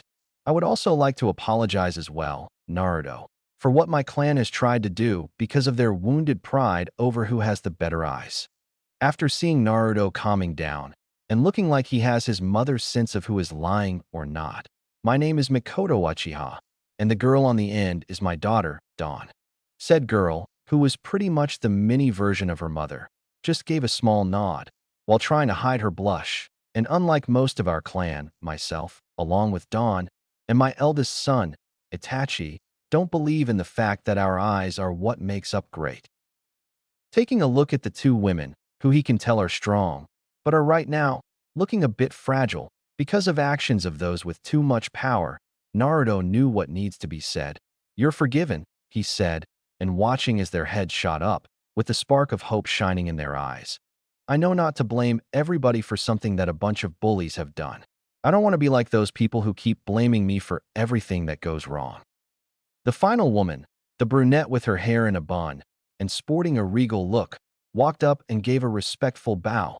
Hello Naruto, My name is Juyamanaka, and the blonde by Sakura is my daughter, Ino. Said blonde had a big, face-splitting grin on her face when she gave a finger wave. After seeing that the intros are done, nice to meet everybody, and I get the feeling you four knew my parents in more ways than one. Naruto said. Oh yes, Asami answered. Except for Fugaku, we, along Tsum and the rest of the clan heads, along with their wives, were really close to your parents. And we'll be more than glad to tell you stories about them in the future, Mikoto said, betting an appreciative nod from the fox boy, including a few things that she would probably want to keep secret from you. In the afterlife, a certain redhead felt the urge to start smashing some skulls of people who know her too well. With everything out of the way, everyone was sitting down, Naruto and the girls on one couch, the mothers on the spare, while Hiruzen stayed in his regular seat, although the adults were smiling a bit at a blushing Naruto. The main reason being that the girls all wanted to sit by Naruto, so they came to a silent arrangement, or rather found an empty spot, and somehow, they all worked. Misaki and Dawn are both sitting on his lap, his arms being held by the Hyuga twins, and his legs, well, the parts closest to the floor, hugged by Sakura and Ino. And for an added bonus for them, each girl had a tail or two wrapped around them, making them feel safe and warm. This got the adults smiling and picturing what the future holds for them, although Hiruzen's was different from the mother's. While he is glad that the boy is having a head start at finding love, although somebody would have to explain it to him when he is getting closer to puberty, he can't help but picture how Minato and Kushina would react to this, especially since Kushina has a tendency to go overboard when excited. With the mothers, they couldn't help but feel pleased at how close their daughters have already become to their friend's son, although they also couldn't help but feel a lot of heartbreak while becoming in the future. Plus, they felt a bit envious with the girls for finding their future Teddy Fox so early, deciding to get on with those. While Naruto, now that everybody is comfortable, he said, causing the kids to blush and the mothers to giggle. Go ahead and tell them everything, and I'll gladly fill in the gaps. Naruto gave a small nod and decided to tell them something that would double also as a bit of test on the people to see if they well follow their hearts or the crowd. Releasing a small sigh, he decided to start off with what happened about a month ago. Okay, you all know about me gaining a dojutsu, right? Naruto asked, getting a nod from everybody. Well, he started to explain, only to be interrupted by his fellow blonde. Wait, Naruto, you're the one who has the eyes that is supposed to be better than the Sharingan? Ino asked, looking excited. After giving her a nod, can you show it to us? She asked, giving him the puppy dog eyes. Yeah, can you? Hanabi asked, double-teaming him with the same eyes. When the other four pretty much surrounded him with those eyes, he didn't stand a chance, which in turn gave him his first lesson about girls. They know how to fight dirty when they need to. So he gave another sigh, before looking back up and activating the Rinnegan Sharingan, which, by what looked like a ripple effect, his eyes went from a blue slit to purple with rings and tomes on it. Hiruzen couldn't help but chuckle at the boy's predicament, at how it didn't take long for him to give in to a simple request. Although since Naruto was pretty much outnumbered, he had as much of a chance resisting that as much as Kakashi avoiding a half-off sale of Ika books. Looking at the mothers, while they are in awe like their daughters when it came to his eyes, he could also see that they had a small smile that says that they hope for the best, while at the same time, bracing for broken hearts.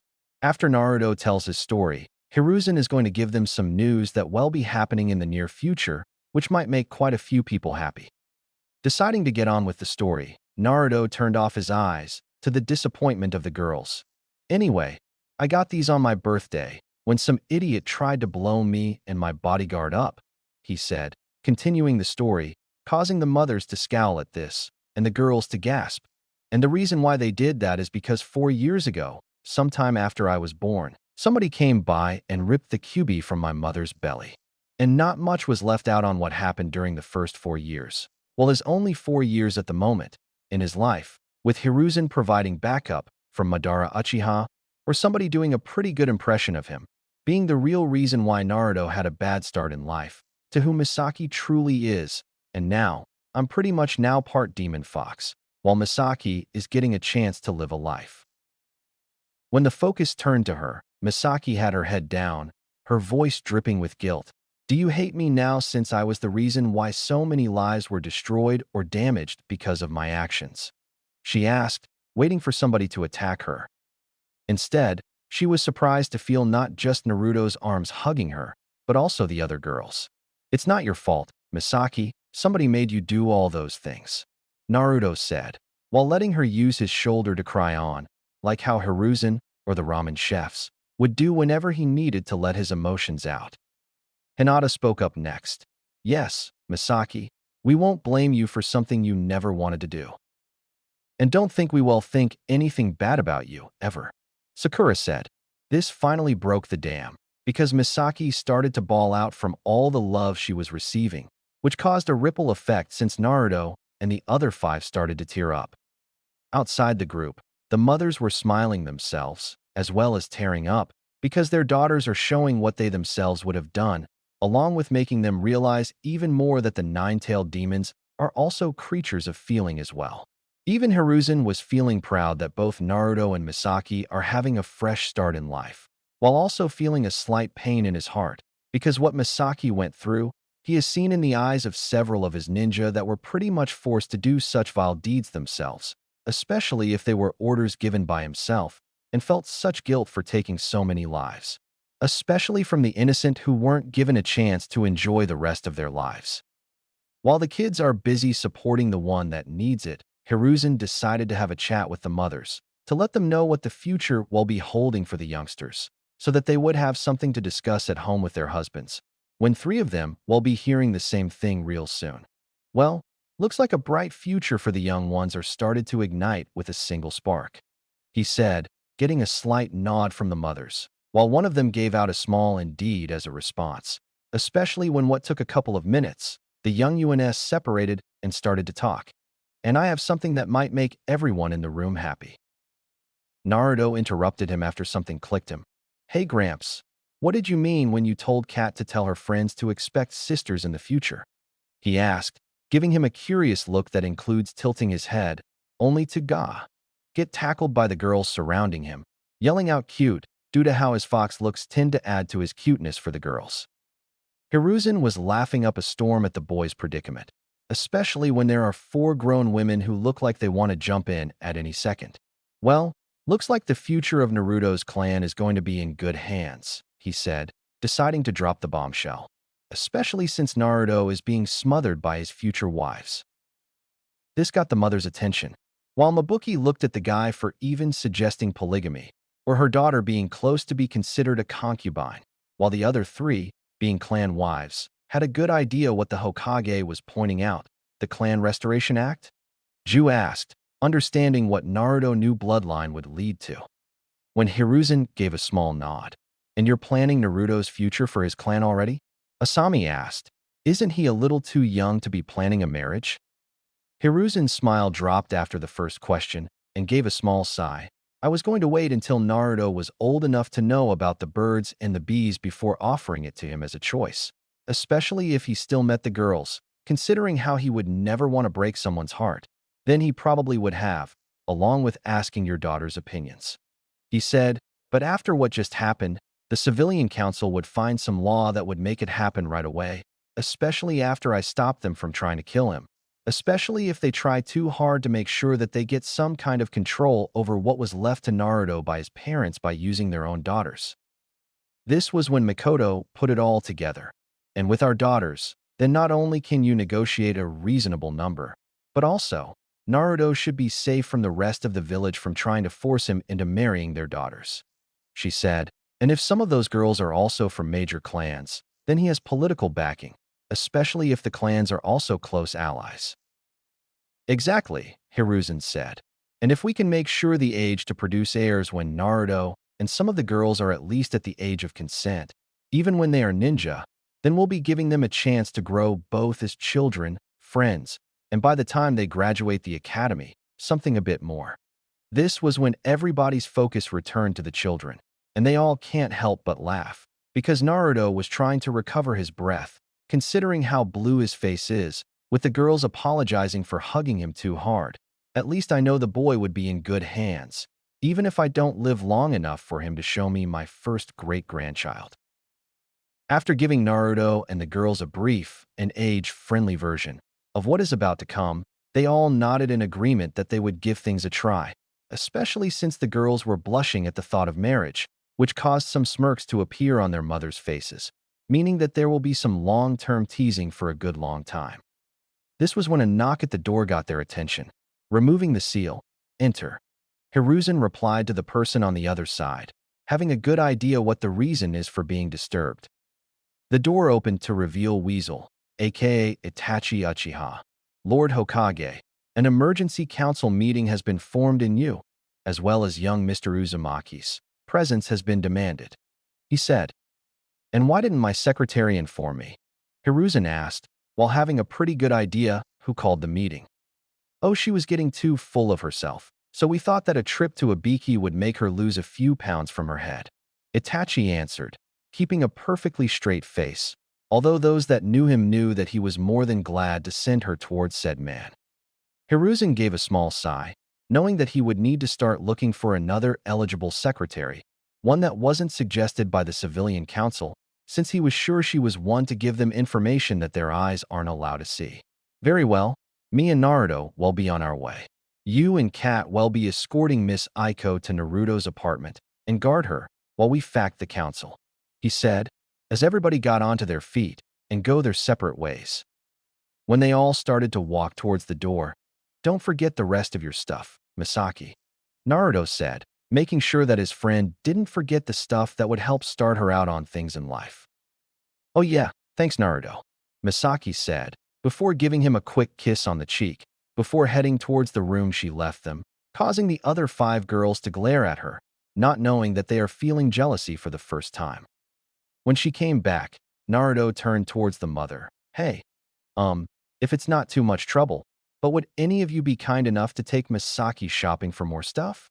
Naruto asked, looking towards the ground while his ears went flat. "I'd go with her, but..." Getting a hand on his head, he looked up to see Mikoto, along with the rest of the mothers, giving him an understanding smile. "We would love to help your friend," she said, getting nods of agreement from the other mothers. When he started to smile, his ears went up, along with his tail starting to give a small wag. He was in danger of being smothered by 4 grown women again, along with Hiruzen in danger of perverted thoughts, since they would pick him up and hug them against their chests. "In fact, we would be more than willing to take you out shopping as well, Naruto. Get you everything from clothes to the stuff you'll need in your apartment." "Are you sure?" Naruto asked, feeling concerned about the people he just met. "I don't want you to." He was stopped by Asami, everyone glad that the boy was still selfless despite the selfish nature of most of the village. "No, Naruto, we want to, and it's the least we can do for our friend's son," she said. "And you don't have to worry, we know a few stores that would be glad to serve you, especially since some of them are run by people who opened them after the attack." Mabuki continued from there. "And since you have already got a bit of a head start with your ninja training, we know the perfect store that would be more than glad to help you get what you need to get better," she said with a smile. "The owner is a good friend of ours, along with a good portion of the ninjas, especially your parents, so he should be more than glad to help you with all your needs." Naruto gave them a thank you, while Hiruzen noticed the look on the women's faces, and while he too would recommend the ninja shop they are talking about to Naruto, he also had a sneaky suspicion that these ladies are probably planning to play matchmaker with said friend's daughter, who, like him, is nuts about weapons and a bit of a tomboy. Over at said weapons shop, a 5-year-old girl was watching her father making kunai when she had a weird feeling hit her in the heart. After looking around, she shrugged her shoulders and went back to watching her father at work. Back with the main group, Hiruzen and Naruto separated from the rest of the group, with Raven and Butterfly being the lookout for the girls, especially Misaki, when she is dropped off at Naruto's place. Last thing anybody wants are the villagers doing something really unforgivable.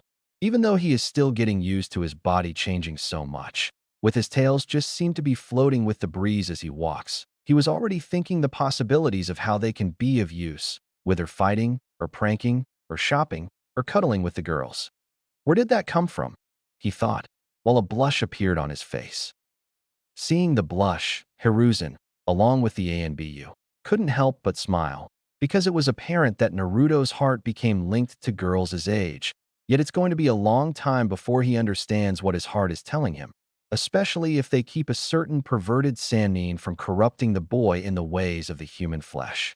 Hiruzen was tempted to tease the boy, yet at the same time, he knew when to keep his trap shut, since the boy would probably counter what he would have said with using his future nuptials as a way to bruise his perverted ego. When they reached the doors that led into the dreadful council chamber, made so because there are a bunch of civilians who try too hard to stick their noses into things that they shouldn't be, especially if it involves things that they have no clue on, like shinobi matter. And judging by the screaming, said group was going full charge with their vendetta. Giving off a small sigh, all four in the group, Hiruzen turned to face Naruto. "Are you ready to face the music?" he asked. Naruto just shook his head. "Not really, but it's not like I have many choices in my life," Naruto said. This caused the other three to feel sorry for the blonde since he was hardly given any choices involving his life. Looking up at them. "Anyway, do you have any sound seals for the civilian council? My head is starting to hurt just from being out here." Hiruzen had a depressed look on his face. "No, unfortunately, I do not, and it's still being researched to see how to apply it without violating somebody's rights," he said, and looking at the boy, or rather his new ears, he understood why he would ask, since the boy's body change would include stronger senses. "But I will make sure that the whole meeting is bearable enough for you." Both gave each other a small nod before walking into the lion's den. Inside of the chambers, while the civilians are spouting out nonsense about the demon showing its true colors and needs to be put down before it finishes the first attack, or to the rest of the room, "Stop it so they don't end up paying for their own stupidity," the rest were ignoring them. Except for Fugaku, the clan heads, along with the three elders, were just playing a little card game to pass the time, since they learned a long time ago that the best way to beat the council was to either catch them completely off guard or just let them wear themselves out, while also keeping an eye out for any orders that would violate the laws of the village. Mainly, use their ninja training to help deal with politics. When the doors opened, there were two different responses when people got a look at the new Naruto. On one side, the one with the liberals looked like they were getting ready to have a heart attack, even though they don't seem to have hearts. On the other side, there are some that looked shocked, there's some that were curious, two were neutral, and the last two, the only ninjas/ex-ninjas in the room, were about to have a girly moment. Things were neutral until Naruto learned an important lesson that he will remember for the rest of his life. Slam. Yow. To make sure all tails are closer to his body whenever anything closes. "Open the door. Open the door," he yelled out, in rapid fire, until Hiruzen ran back and did as ordered and closed them as he watched as Naruto was holding the tails that were caught. "Are you feeling all right, Naruto?" Hiruzen asked, feeling a bit responsible for making sure his grandson didn't get hurt, even if it was accidental, and also, not his fault. "Yeah, I'm fine, Gramps, just feeling really sore," Naruto answered, while in the background, the elders and clan heads were rolling their eyes from their designated spots because the civilian were throwing insults towards the boys. When the Hokage walked towards his chair, with an evil look on his face that spelt trouble for those who are seriously pressing his patience. When he got to his spot, Naruto, who, even though his ears and tails are twitching slightly, he looked towards the civilian council and used a line known to be used by one shinobi. "Did any of you say something?" Now all hell really broke loose, with the civilian council losing their minds because, in their heads, the boy had the gall to treat them like they are lower than him, while a good portion of the rest of the room broke out laughing or giving a slight chuckle, with the exception of Danzo and Hayashi, who even though tend to keep a tough exterior, but were laughing on the inside, while also respecting the boy's courage at facing such worthless opponents. Shibi, since nobody ever seems to know what he and the rest of the Aburame clan are thinking, or if they are capable of expressing emotions, and Fugaku, mainly because he believes himself to be above everybody else and don't like it when anybody has the nerve to say otherwise. Deciding to get down to business, Hiruzen released a strong wave of killer intent as his gavel to tell everybody to settle down and shut up. Seeing that everything is in order. "All right, now that everybody is here, what is the meaning behind calling this meeting?" Hiruzen asked, although he already got a good idea on what it is going to be about. "Lord Hokage, We have warned you about how letting the demon live could prove fatal to us all, so we demand he be removed from the village, either by death or banishment." One civilian yelled out. Hiruzen pinched his nose, already feeling the headache, while the rest of the ninja/former ninjas looked at the other side, finding it amazing how they keep accusing Naruto of things when they don't seem to provide one bit of proof, which in this case, since the third walked in without a mark on his body, then, what makes you think I have been attacked by Naruto? Hiruzen asked, and what proof do you have of Naruto's so-called attack on me? Because of the fact that there was a bright yellow chakra that came from your office. Another yelled out, and since some of us seen that demon enter your office, obviously he decided to show his true colors. Next thing anybody knew, said council member lost their job when an ANBU took that person to Ibiki. This was when Danzo stepped in. And how do you know that young Naruto has actually attacked the Hokage? He asked, especially since said person walked in without a single sign of being attacked.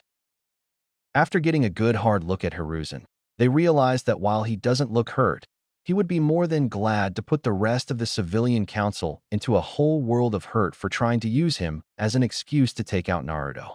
So if the brat didn't attack or Lord Hokage, then how do you explain that? A councilwoman asked, pointing towards Naruto, who didn't look fazed by all of this, especially with all of the finger-pointing that he is going through. Oh that? Well, that is a new bloodline that is just making itself known. Hiruzen answered for Naruto, keeping it in a half-truth.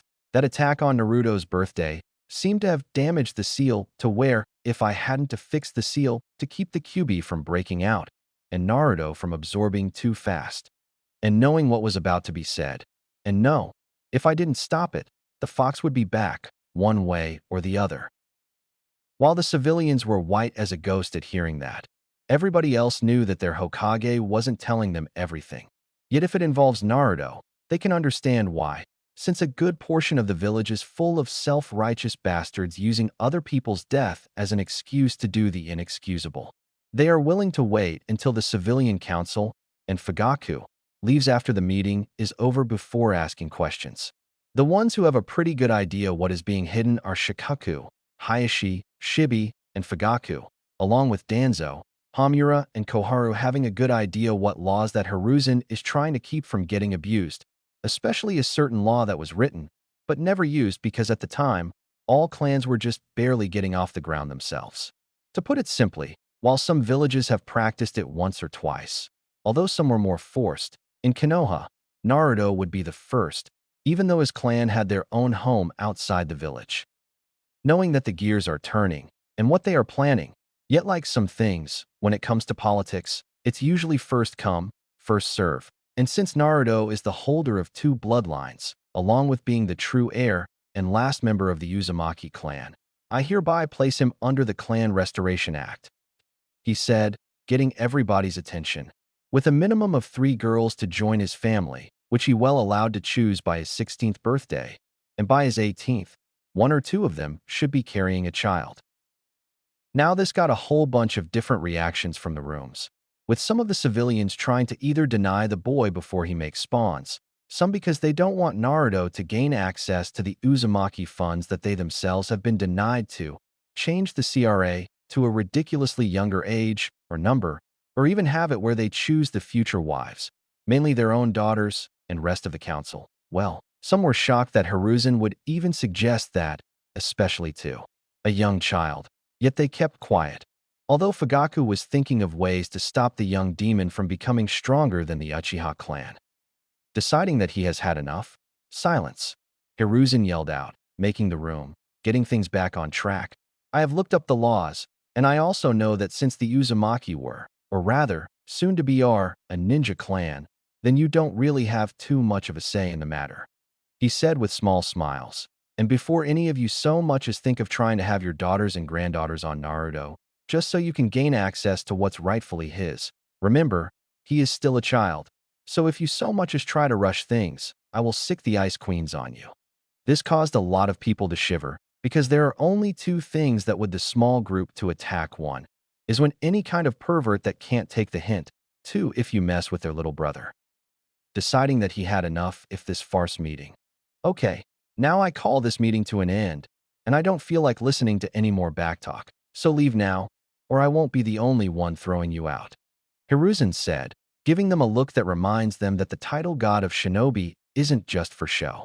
The room was cleared of civilians, with Fugaku not too far behind, some of them giving Naruto a slight glare, which was ignored before they left. When it became just Naruto and the high-ranking officials that still know the difference between politics and actually doing what they're supposed to do. When the door closed, Hiruzen gave his next order. All A and BU in the room, leave, and be on the lookout for any eavesdroppers, especially if they are council members or Uchiha. A few poofs were heard. "Root, you as well? Make sure this conversation stays private," Danzo yelled out, which was followed by another set of poofs. Originally, Roots was meant to be beyond Black Ops, doing things that even A and BU would be restricted to do, especially if it involves doing things without getting fingers pointed at the village, which was heading towards getting disbanded by Hiruzen, because what they do tends to question how far one would go for one's village. After a talk between the two friends, it was agreed upon that Root would be a subdivision of A and BU, with Danzo in charge, while still reporting straight to Hiruzen, and a major makeover of the group by making sure that, while still soldiers of Konoha, they still have their humanity through emotions, and there would be no more recruiting of any kids who haven't even started the academy yet, while clan heirs are especially off-limits. Like everything else, it was a bumpy start, but Danzo did see better results when his troops are fighting from the heart, and he was able to see things from his friend's point of view on how life should be treated with love, not peace. Now, he was able to enjoy the joys of family with his wife, children, and grandchildren. After everybody grouped up around Naruto, Hamura was the one to speak up. "All right, old friend, what could cause you to place somebody as young as Naruto into a program that is supposed to be given to him when he is at least close to becoming a teenager?" The man asked, since he is like a walking law book, which helps Hiruzen and the elders completely whenever they go over the laws and make sure the civilian council don't try to put in false laws to take power from the shinobi and give it to them. "Yes, Hiruzen," Koharu said, wanting to know what would cause her old friend to make such a move. "Usually, you would usually be the one to prevent such things from happening to Naruto, so why the change of approach?" Hiruzen gave a small sigh, but Shikaku was the one to answer, because if he didn't, then the civilian council would have, and the laws would be on their side because they would have said it would be. He started to explain. "For the good of the village." Some finished, when she and the rest figured out that this was more for protecting Naruto in the future, while making sure the boy doesn't have to deal with dirty politics at such a young age. God, I hate that line. "Don't we all?" Danzo said, since he and his comrades heard that line used so many times, by so many sides. It's just so sad on how they are used. There are times when it's used more as a shield to give certain people a reason to do such despicable deeds, that it seems hard to tell if anybody truly knows what it's supposed to mean, including us. "Indeed," Shibi said, deciding to continue business. "Yet right now, I'm curious what things you have been hiding that you didn't want the civilian council, or even Fugaku Uchiha from finding out. Would you please explain it to us now?" Hiruzen looked at Naruto, since it was mainly his secret that includes others, to tell, who gave him a nod of approval, since the boy is a good judge of character.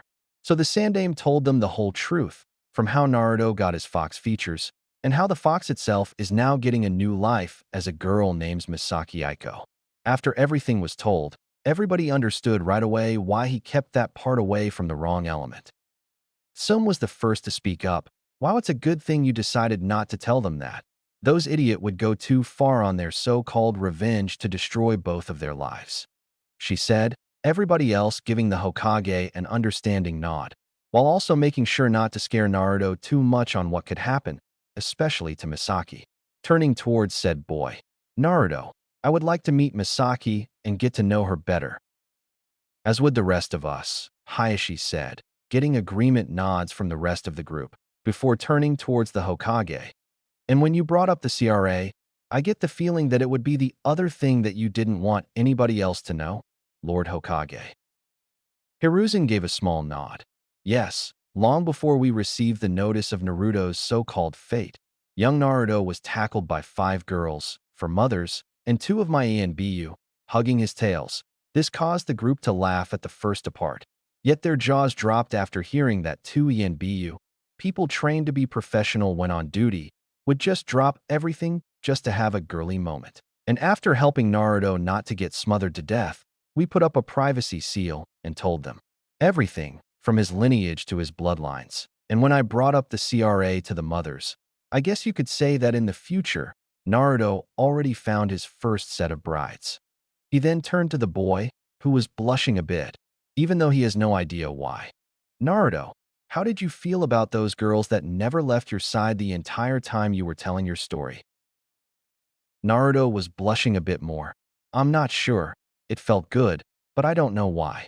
He started to explain, the best he can since he is only 4 years old.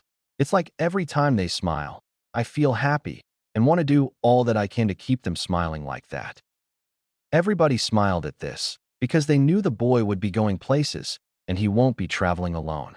Chozo walked up to the boy and gently placed his hand on his head, getting his attention.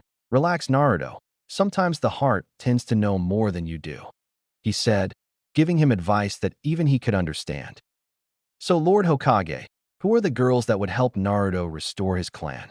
Inochi asked. Him and Hayashi felt a cold shiver going down their spines, which usually meant that their wives wanted to have a little talk with them, meaning that they listen and take whatever order they are given. Hiruzen's smile turned into a smirk, one usually reserved for Naruto whenever pranks are involved. Some days, he understands the pleasure Naruto goes through whenever he decides to pull a prank on an unsuspecting target. Right now, he wishes he had a camera, especially considering that the fathers of some of those girls are right in front of him. The names of the girls are Misaki Aiko, of course, Sakura Haruno, Ino Yamanaka, Hinata Hyuga, Hanabi Hyuga, and Dawn Uchiha, he said, causing Inochi and Hayashi's jaws to fall to the floor. And from the looks of things, Ju and Asami already approve, so you know what means. Inochi and Hayashi knew exactly what it means, and both had depressed looks on their faces, with the wavy lines on them. It meant that their wives are already planning a wedding, and they have better not get in their way if they want to live. Inochi was the first to recover. Well, at least we know the boy than the alternative, he said, with a small smile. Hayashi looked up, with a smile of his own. Indeed, compared to some other options that I wouldn't wish on anybody's daughter, he said, considering how far his clan goes to make sure that the Byakugan belongs to only pure-blooded Hyuga, no matter what the cost. After everybody recovered from laughing at the poor men's expense, some spoke up. So that's why you didn't reveal the girls at the meeting, she said. While Inochi's and Hayashi's pups would be safe from the rest of the village due to them being clan princesses. But with Misaki being now an orphan, and Mabuki's pup being civilian, the village would go out of their way to take them out, no matter what the reasons are.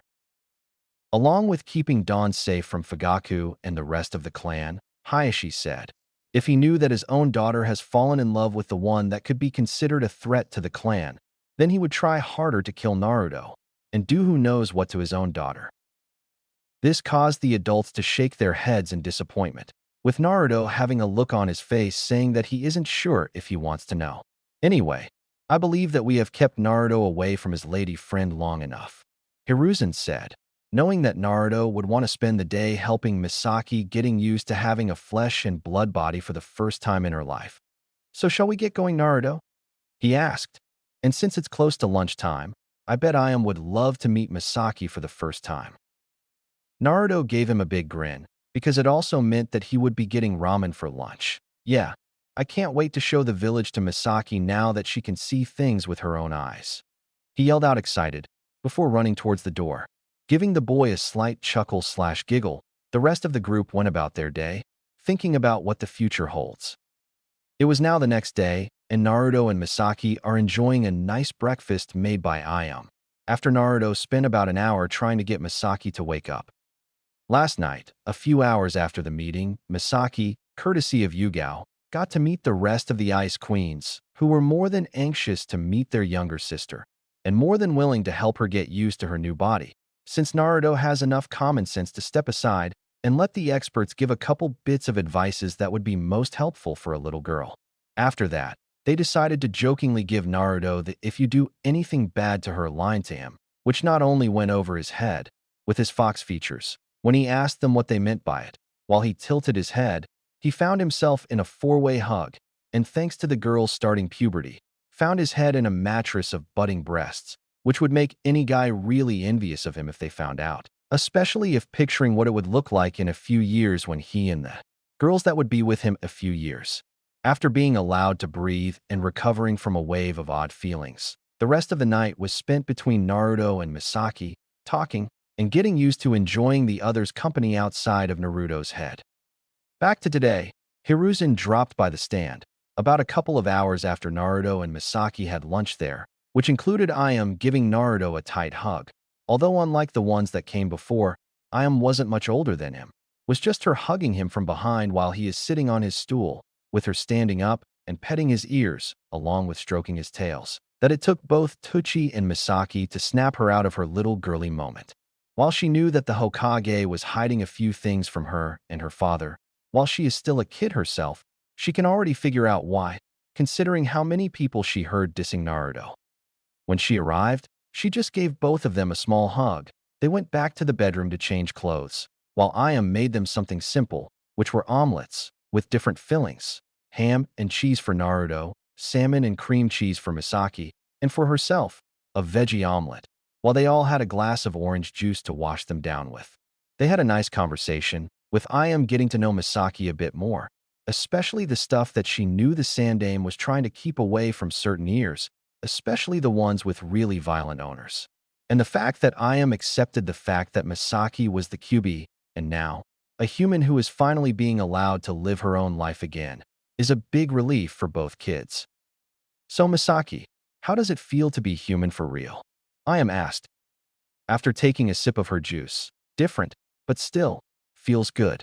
Misaki answered. While I'm still getting used to not transforming into a giant fox, along with the fact that my ears are lower, and I no longer feel what I used to have near my butt when I had tails, but it's what wanted for so long, especially as long as I'm free and have Naruto by my side. I should be just fine. After she said that, a smile started growing on her face. And Naruto, how does it feel to have a roommate? Especially a girl roommate, Ayam asked, wanting to put the boy on the spot, while making sure she doesn't end up being the one to give Naruto the birds and the bees talk a few years ahead of schedule. Well, it's nice to not being alone at night, Naruto said, especially since Misaki is so pretty, he said, causing said girl to give off a blush, not knowing that what he is doing is going to have an effect that keeps getting stronger in the future, although I'm still wondering about one thing. And what's that? Ayam asked, while taking a drink of her orange juice. Well, Gramps said yesterday that Misaki and a few other girls are going to be my future wives and sounding like we are to rebuild a clan, Naruto said, finally starting to wonder what was said during his day-long ordeal. But how are we supposed to do that? This question caused Ayam to start choking on her juice, and Misaki to have a dreamy look on her face, trying to picture her life with Naruto, without the extras that would be enjoying their lives with him as well. After recovering from her ordeal, Ayam wasn't sure how to approach that, since she herself, who is only 5 years older than the two, had only learned about the birds and the bees from her parents about a couple of months ago. And even though she comes off as a know-it-all when it comes to certain things, the answer to Naruto's question is just too embarrassing, at least for her, to explain about to somebody who probably isn't ready to hear it. As if answering a prayer, knock knock knock, somebody was at Naruto's door. I got it, Ayam said, as she practically leapt out of her seat, anxious for a way out of her predicament. The two left behind watched as the older girl hurried off to answer Naruto's door, wondering if Ayam is feeling okay. They then looked at each other and just shrugged it off. I guess we have to ask a grown-up about this, Misaki said, as both decided to finish up their breakfast. Yeah, I guess so, Naruto said in agreement, while finishing off his juice. As soon as he placed the empty glass onto the table, his breakfast now done, he got tackled by 5 different colored streaks, which revealed the 5 girls Naruto and Misaki met in the Hokage's office, while said girl's right brow was twitching because her time with Naruto came to a literal crashing halt. At the door, Mabuki, Mikoto, Ju, Asami, along with Tsum, with Komuru, Hana, and her trio of dogs, Inochi, Hayashi, and some guy that Naruto hasn't met before were having a good laugh at the scene before them. Yet he can tell that he must be Sakura's father, due to the fact that he has what appears to be naturally pink hair sticking out like a cherry blossom, along with sideburns that seem to double as a mustache. They laughed even harder when it became a battle once Misaki demanded that they make room for her. While most people would believe that Hayashi is humorless, that in itself was far from the truth. While he takes his job as clan head seriously, along with being a husband, father, brother, uncle to his family, he also isn't afraid to show his happiness whenever he is with his family and friends. One of the things he refuses to find humorous in the slightest bit, especially when it comes to the main house and his ex-clan elders, is how they look down on both the branch house and others they consider beneath them just because they come from an elite clan, acting similar to most of the Uchiha clan, which is one of the main reasons behind the rivalry. Things were going good at what they were watching, until the girls started to pull Naruto in different directions, giving him the stuffed animal treatment, to where if not stopped, they would do the boy some serious harm, and not just physically. Hayashi stepped forward and gave a loud cough, getting the girls' attention from their little plight. Girls, Naruto is not some toy you can fight over. The girls looked down, feeling ashamed, while releasing their grip on him, realizing what they were doing to him considering how he is rubbing the parts of his body from their little tug-of-war on him. Asami stepped up and put her hand on her husband's shoulder, taking over from where he started. Girls, we know how excited you are to be with Naruto again, but what you just did was something one shouldn't do to another human being, ever. Tackling because you even really like somebody, is okay, especially if you have feelings for the boy. Causing the 6 girls to blush, even though they have no idea what feelings the woman is talking about when it comes to Naruto, but treating him like he is some toy, some kind of doll, mainly, some kind of possession, to where you don't want to share him with others. That is something you should never do to any living being. Realizing what they were doing to Naruto, "We're sorry, Naruto," Ino said, as tears were coming out of the girl's eyes, feeling bad that, unlike yesterday, which was more peaceful, more respectful, today, but just a few minutes ago, they treated their new friend badly once they tackled him. "Yeah, Naruto, sorry," Dawn said. "We were so excited to see you. We ended up treating you like how our mothers act whenever there is a sale at the clothes store." "It's okay, girls. Just be more careful next time," Naruto said, while placing Hinata and Sakura in an arm hug, while wrapping the rest in his tails to help make them feel better. Meanwhile, it was the mother's turn to blush, because of the fact that even though they are the best of friends and all are, or were, great kunoichi, yet whenever they come across a clearance sale at one of their favorite stores, well, bets are off, and everybody better steer clear if they want to live. It didn't help matters any when Hannah, the husbands, and even the dogs were laughing at their expense. Deciding to change the subject quickly. "Okay, Naruto, Misaki, are you both ready to go shopping?" Ju asked, wanting to get the spotlight off of her. "Yes, we would," Misaki said, feeling better, although she put on a pout, along with the rest of the girls, because they were enjoying being hugged by Naruto, even if the hugs were by tails. "Yeah, sure," Naruto said, as he walked up to the group, when he noticed a new face. "Who's this?" Naruto asked, about the man standing next to Mabuki. Mabuki had a bit of a blush on her cheeks because she didn't get the chance to introduce her husband, who decided to introduce himself. "Hello, Naruto. My Kizashi, and I'm an old friend of your father's," the man said, as he offered a hand. When he shook it, Naruto asked, "So what do they call them, tie-dye shirt?" This had 2 different reactions. The man to release the boy's hand and drop his head, while a storm cloud appeared over his head, and everybody around him, other than Naruto and Misaki, started laughing/giggling at his expense, especially his own daughter. Apparently, this isn't the first time made a crack at him, especially due to his pink hair. While his family is known for their natural pink hair, unfortunately, for the men at least, makes them wide open for jokes, especially, although these tend to go too far when pointed out, what side of the fence they sit on. Once or twice, he had a couple of friends who did use that joke on him, and when he tells them how it hurts him, well, one friend apologized and promised not to do it again, which that person never did, and the other, well, stopped being a friend and became a bully instead. deciding to get going while the going is good. Okay, everyone, let us be off. Makoto said.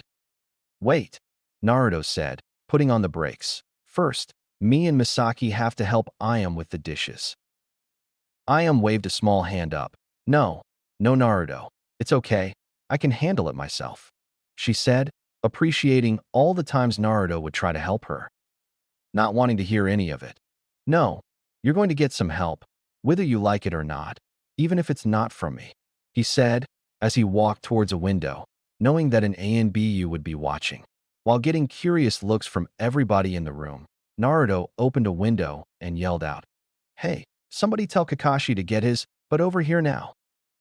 While some people admired the boy's tenacity to order one of the village's highest-ranking ninja like that, yet at the same time, they knew that, even though nobody has any real obligation to listen to Naruto, and he knows this, which is why he only does it when he needs something, and if the person who doesn't do it, and has a good reason, he lets it go. If it's bad, then, depending on how bad the reason, or the lie, a prank is in the immediate future, especially if they show up late. In Kakashi's case, who was probably late the day he was born, he not only took too long, yet gave an excuse so bad that by the next day, Naruto was able to enter his apartment at night and somehow turned his hair into a rainbow color afro. And due to the fact that he somehow didn't notice until he reached ANBU HQ, gave him a bunch of clown outfits, that he didn't know why most of the village was laughing at him until somebody pointed at him towards a mirror. The scream was the icing on the cake when Naruto actually made him look like a clown, and now, he makes sure that if he isn't on duty, Naruto might pull off with his little thread of making him look like a Might Guy clone, which is considered far scarier than clowns for some people. Hell, if the Hokage is willing to let Naruto help with the discipline with his pranks, while only using Ibiki for the seriously hard cases, then a lot of folks, ninja and civilian alike, better pray they don't end up on the Hokage's light shit list, meaning easily fixable. About a minute later, Kakashi appeared in a swirl of leaves, in what would be a typical Jonin uniform, meaning that he is off duty, and his ANBU uniform is at home. You rang Naruto? He asked, his nose in an Ika book, not realizing how much in the danger zone he is in. A threateningly slow Kakashi rang out, causing him to turn into a statue of fear, with his eye wide open, because while he can recognize the disdain in the voices, which he gets every time he reads his book in public, and is used to, but also recognize the voice itself. Stiffly turning his head towards the voice, he notices Mabuki, Ju, Asami, Sum and Makoto had a look that promised severe pain, considering they were all cracking their knuckles. When he noticed the husbands, along with Hana and the dogs keeping their distance, he knew he crossed a line somewhere. When he looked around to check his surroundings, he noticed Naruto, the girl from the ramen stand, Ayam, Misaki, and the daughters of said mothers. He now realized why his life is in danger of ending early. The only words coming to his mind are, "Oh shit." Deciding to save the poor fool.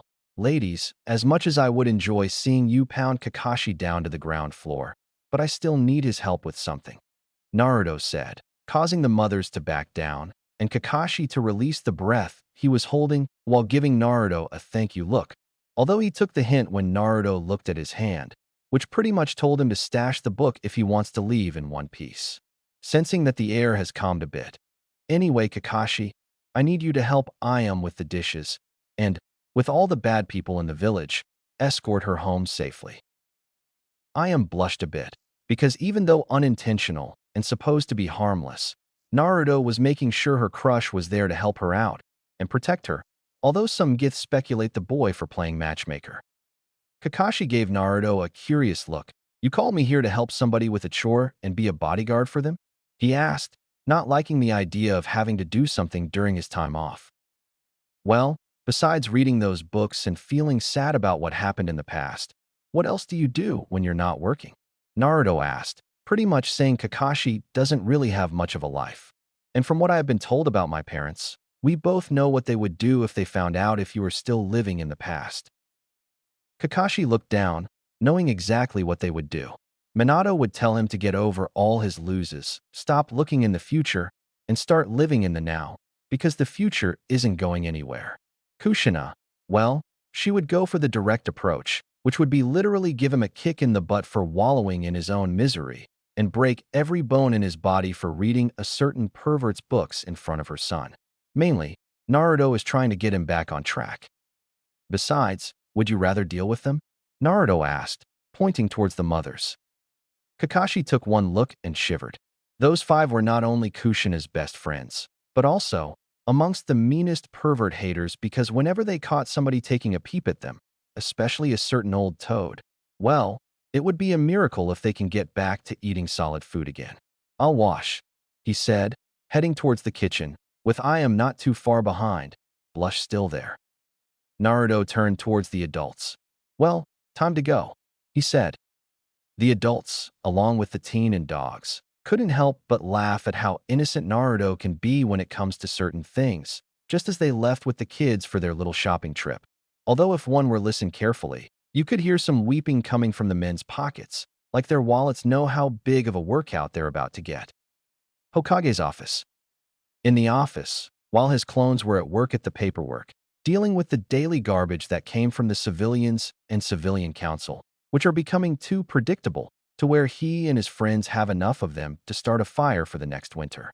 Something he learned years ago, when the civilians started to get too full of themselves to where they started to think that the shinobi are the servants, although he, along with Danzo, Hamura, and Koharu, were pretty steamed when some of the council members, mainly male or mothers of certain kids, crossed a line when they either tried to force a marriage between their kids and one of the clan kids, mainly as an excuse to gain more power, or even tried to ask for the ninja, mainly Kunoichi, for more personal services, that not only was there a law to make such requests illegal, but also let other ninjas know that if anyone within the village, no matter who they are, tries such things, can report to him, or the elders, to make things right. At the moment, he was chuckling at what he seen going on at Naruto's apartment through his little crystal ball, especially when it came to Kakashi. While he told Naruto to be careful when it comes to being bossy, and also when not to abuse such a thing, he couldn't help but laugh on how the boy unintentionally played matchmaker. Even though chances are, I might just lose interest in Kakashi and find somebody else. That's how life usually is. It's never a constant thing, especially individually. He also gave a small sigh, because when the time comes, he would have to give Naruto the birds and the bees talk a few years down the road, while he has to find a Kunoichi willing to give it to Misaki. Something he wishes Minato and Kushina were around to do so. While he would look for somebody to take care of Naruto, yet, the ones he can think of are bad choices. Kakashi would just toss the boy a book, one of his Ika books, and have him read it, which is something, he would admit, would try to do himself, yet that would result in a loss of a certain body part he is very fond of. Jiraiya, one of his most loyal students, and one of the biggest perverts on the planet, would probably drag the boy with him on his research or a brothel, and have one of the ladies there give the boy a hands-on lesson in such things. Although if the boy has his parents' luck, some of the girls would fall in love with the boy like a little brother instead, while pounding the poor dolt into the ground for trying to corrupt an innocent child. Ibiki, well, he would just plain old tell Naruto to find somebody else since he has been too focused on his career than finding love. Asuma and Shikaku would be too lazy to tell him. The Ice Queens, along with Tsunade, his other student who is in self-exile, would give the boy mixed messages, along with scare the boy out of building his family when the time comes, especially by giving him the warning they tend to give to perverts. Shizune, the young lady that Tsunade took under her wing, would be a safe bet, yet, like Tsunade, both need to be found first. Elders, no, since chances are, they might draft him to do it, because in all four of their opinions, they only need to embarrass one old fogey when that time comes. To put it simply, unless a miracle happens, that is one awkward talk that Hiruzen would have to give again. I'm going to make it where graduation age at the academy would be between 17 and 18, meaning that Iruka still has about a few years before becoming a Genin, since he is about 14 in this FIC. Right now, Hiruzen's main concern is to make sure nobody does any kind of serious harm to Naruto, and by extension, his girls, whether they are on the council, in the clan, or part of the populace, or even if they are from the outside of the village. Because even in times of peace, there is always some village, or at least somebody within the village, that either has an axe to grind due to the past wars, or just bored, to where they don't care how many lives they get to destroy, as long as they get to control the outcome. While the villagers are a part of his concerns, the rest is coming from the fact that today is the day that an envoy from Kyūbi, an ambassador, is visiting the village to sign a treaty between the two villages. While it may seem fine for those who look at things at a certain eye level, for those like those who are trained to read between the lines, sounds too good to be true, especially from a place like Kyūbi. There has been some blood between the two for a long time, which got worse during the war, when they had a hand in the fall of Yuzu, and made even worse when some of their ninja tried to kidnap Kushina from her home so that they can turn one of the last living Uzumaki into breeding stock, while also using whatever was in her blood that helped keep demons at bay when sealed inside somebody with that specific type of blood. They even tried to pull the fast one after Minato saved her, only to backfire, when Danzo's root did the interrogation and revealed not only Kyumo's plans, but also the conspirators in the village who basically let them in, which was a merchant who wasn't only pleased that the village had one of the last Uzumaki in the village, especially one with a demon inside her, but also was a parent of one of the kids Kushina pounded into the ground after calling her Tomato, which was what led to her famous nickname, the Red Hot-Blooded Habanero. And now, even though the current Raikage, who is known for being a major hard-ass, has apologized for those on his council for going behind his back to pull off kidnapping a Konoha Kunoichi and risk a war just for their own benefit. He even admits that while like other Kage, he puts his village first, yet he would never risk his village's integrity just to get an edge. Unfortunately, his council decided to pick the perfect scapegoat who was actually loyal to him and didn't have anything to prove it otherwise, although he helped fake the man's death, at least, until he can get rid of the all bad elements in his village. Hiruzen called in his secretary, or rather, his new one picked by his friends who they know would do their job like they are supposed to, and not let their personal feelings get in the way. Have an A and B you go and notify the elders that I require their presence in my office ASAP. He ordered. Yes, sir, the secretary said, doing as she was ordered. Looking back at the crystal ball, watching as the group walked through the village, not caring about the world at the moment. I hope my bad feeling is for naught. Otherwise, lives might be changed tonight, he said to nobody in particular. Back with the group.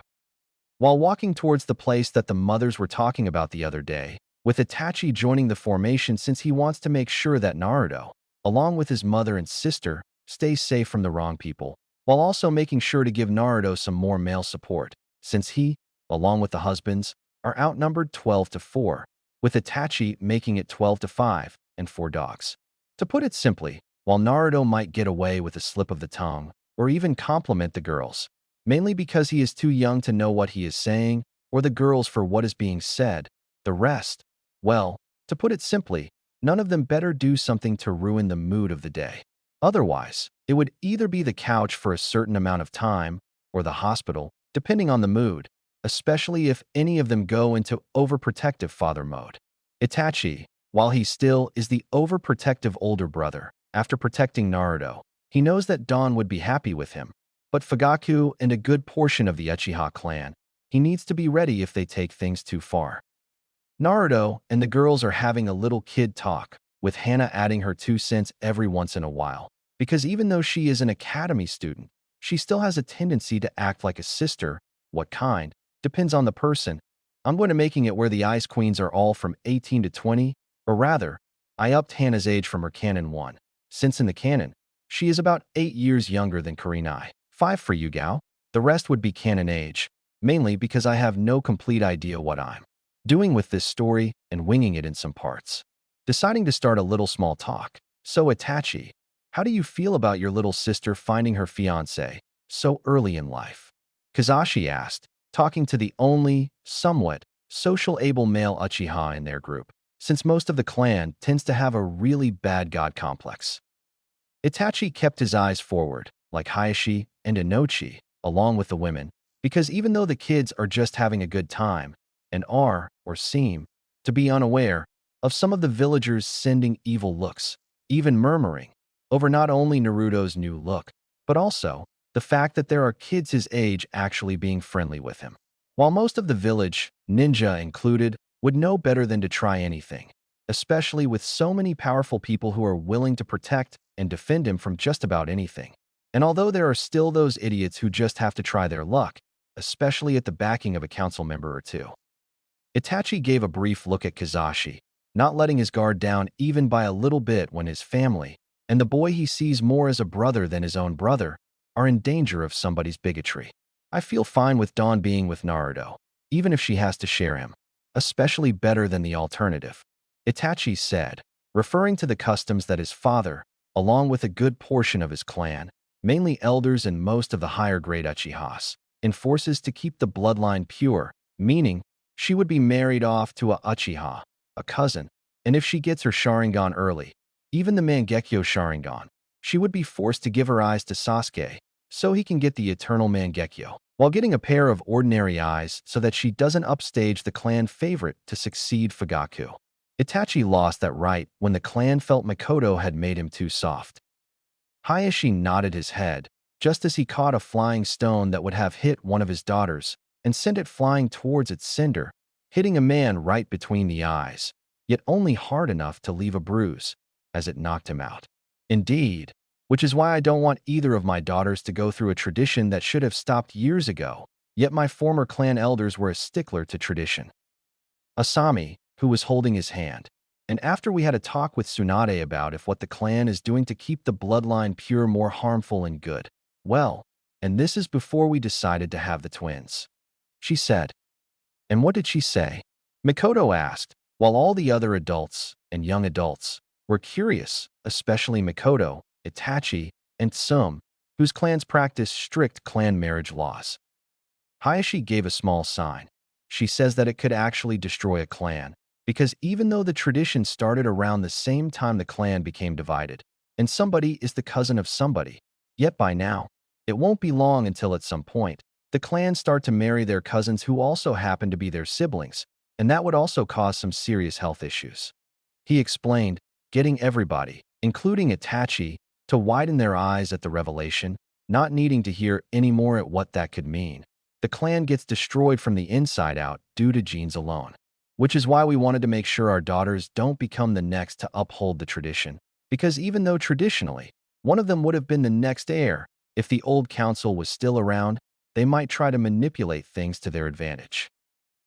Now they understood what Hayashi has been dealing with, along with making sure the new council works with him on reunification of the clans, but also what traditions and what rules needs to be changed. And right now, the other clan to deal with, especially on Naruto's part, is the Uchiha clan, since he seems to be a threat to the pecking order that most of the Uchihas tend to follow. Basically, Mikoto and Itachi have their hands full, making sure their clan don't do something so reckless, especially against the village. Over with the kids, who were just talking away with each other, oblivious to the world around them. Or rather, Naruto and Misaki noticed the glares from most of the village adults, yet they didn't really care. Which ticked them off, because some high official told them that they were doing some harm to the boy mentally and emotionally.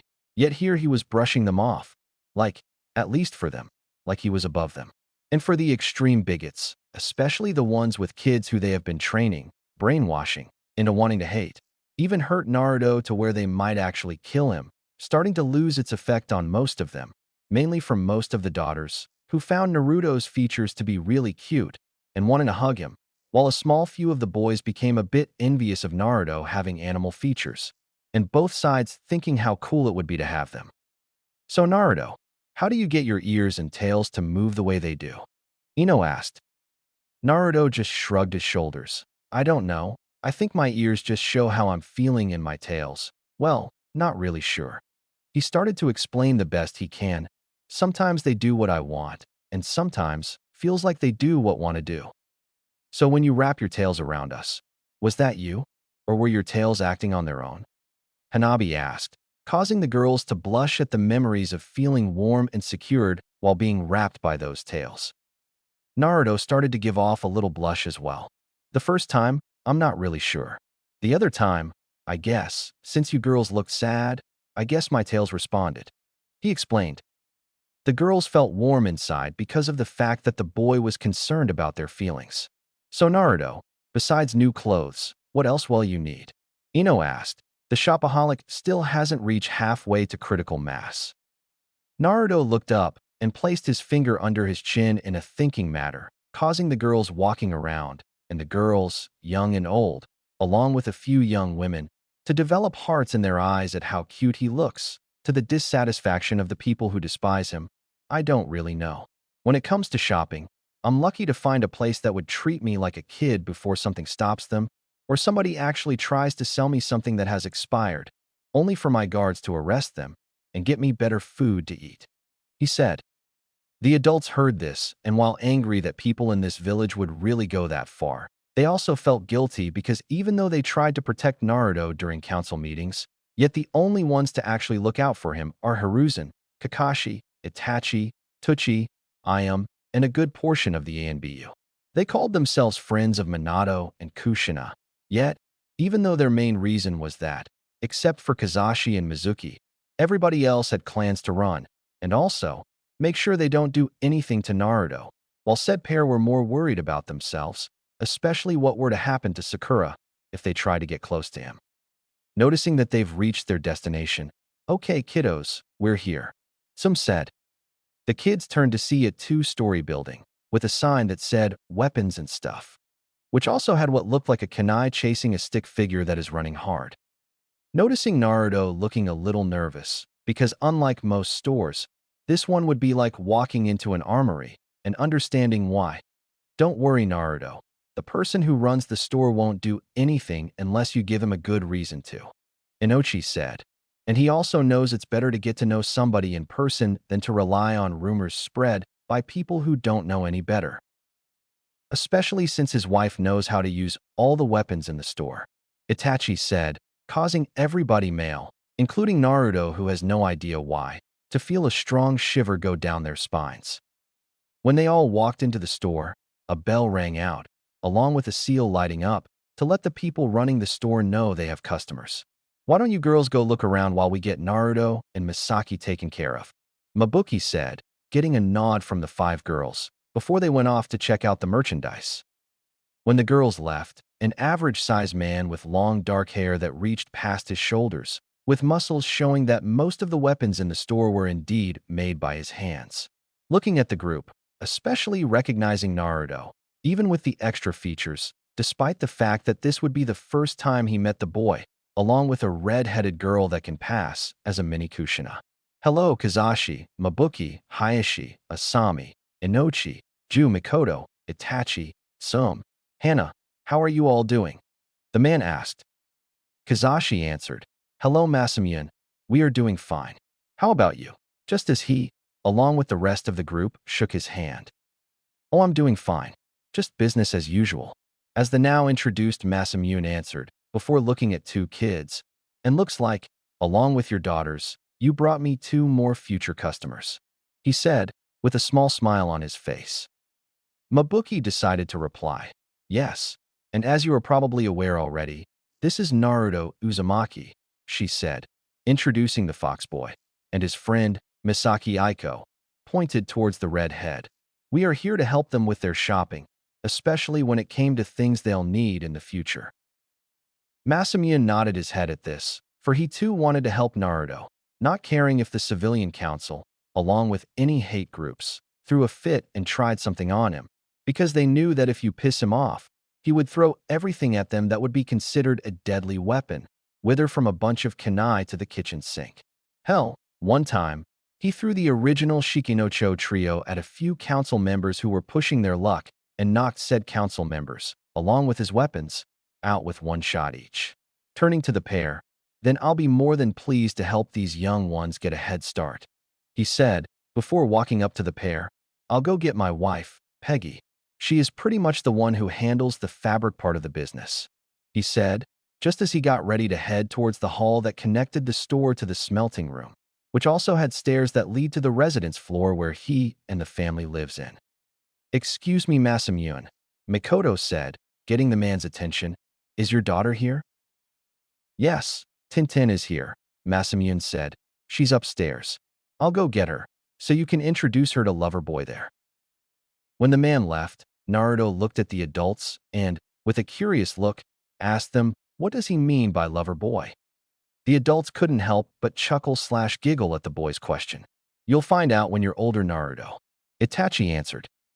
About a couple minutes later, Masamune came back with a golden brown woman that is about an inch shorter than him, and a little girl that is a hair taller than Naruto, whose brown hair was put up in a pair of buns that made her look like a panda cub. Introducing the pair, Naruto, Misaki, may I introduce you to my wife, Peggy, and my daughter Tenten, he said, before noticing, after looking beside himself, and towards the pair, said family members giving Naruto the stuffed animal treatment. A sweat drop appeared on his head because of the fact he never seen them moved, and seeing his daughter drop the tomboy attitude to let her girly side take over. Even the other adults, along with the two young adults, had sweat drops, while the rest of the young girls looked like they wanted to stake their claim once again. This time around, Naruto took action, since it was just his ears and tails that were getting petted, and the life wasn't being squeezed out of him. "Excuse me, miss," Naruto said, getting the two females' attention. "Would you mind letting go of me? I'm not used to having adults give me this kind of attention yet." Realizing what she was doing, and noticing what her daughter was doing, which was invading somebody's personal space, Peggy's eyes widened before she grabbed Tintin by the shoulder and took a few steps back, to her daughter's disappointment if the pout on her face was anything to go by. "We're sorry, Naruto. We don't know what came over us," Peggy said. "It's fine, but I'm starting to become afraid if this becomes too much of a regular thing for me," Naruto said, while Itachi and Hayashi gave a slight shiver, because they know that soon, Naruto will be getting his own fan club soon, and chances are, compared to theirs, it might turn out to be astronomical. Deciding to get back to business. "Anyway, Naruto, Masaki," Peggy said, while she looked at both kids when she said their names. "From what Masamune has told me, you two would like to have some new clothes made." Misaki decided to speak up. "Yes, ma'am. While we don't know if you sell regular clothes, me and Naruto want to get some clothes to help with our training." "Oh, call me Peggy. Ma'am makes me sound like somebody who act like they are better than everybody," the woman answered. "And while do sell civilian clothes, but more for our older customers that are either already ninja or about to retire." Then her mind caught what Misaki just said. "Training? You two look to be about 4, and you're already training." Naruto answered, "Well, by now, everybody in the village should know about some changes involving me, and I don't want to be anybody's punching bag, so I want to start learning on how to defend myself," he said, causing both Masamune and Peggy to give a really angry and disappointed look because they knew how the boy was viewed and all the attempts to destroy him. "And since I have 2 bloodlines now, I don't want to depend on them too much, unless I plan to scare some stupid villagers thinking that they can get away with starting something. And I'm not sure if I want to be a ninja, but don't mean a girl can't learn to protect herself, right?" Misaki said, getting a damn straight from Hana and the mothers. "But hey, I still have time to decide, right?" "Of course," Asami said. "Only you get to control your life. Everybody else, well, depends on who you are in the future." Not bringing up the fact that since Misaki isn't from a clan, then she isn't required to become a ninja, especially if you're a clan heir from an elite clan. "Anyway, back to business," Peggy said, as she went to the counter to get her measure tape, along with a pencil and a pad of paper. "I need to take your measurements and see what I can do." After doing the necessary measurements, along with making sure where to place the hole for Naruto's tails, "Okay, I should have everything ready for you two within a week or 2, she said, getting a nod from the pair, before she turned towards the parents. "Don't suppose you want me to do the same thing for your daughters?" she asked, because I'm pretty sure Tenten would probably want to join their training, causing said girl to blush in embarrassment because what her mother said was spot on. "I think we better ask them before we get in trouble with them," Inochi said, getting nods from the fathers, considering that they have been whipped by both their wives and daughters before they left, causing the wives to giggle. "Itachi, Hana, why don't you two help Naruto and Misaki get the equipment they'll need for training?" Mikoto said, getting a nod from the pair, as the mothers left to provide backup for their husbands, and some decided to stand guard to make sure nobody tries something. After getting the necessary items, from fake weapons to books on jutsus, with Tintin wanting to show the pair, mainly Naruto, around the store, They came across what looked like a bunch of swords that come in different shapes and sizes, yet look like they can combine into one big sword. Naruto took an interest in them. Are those a part of the same sword?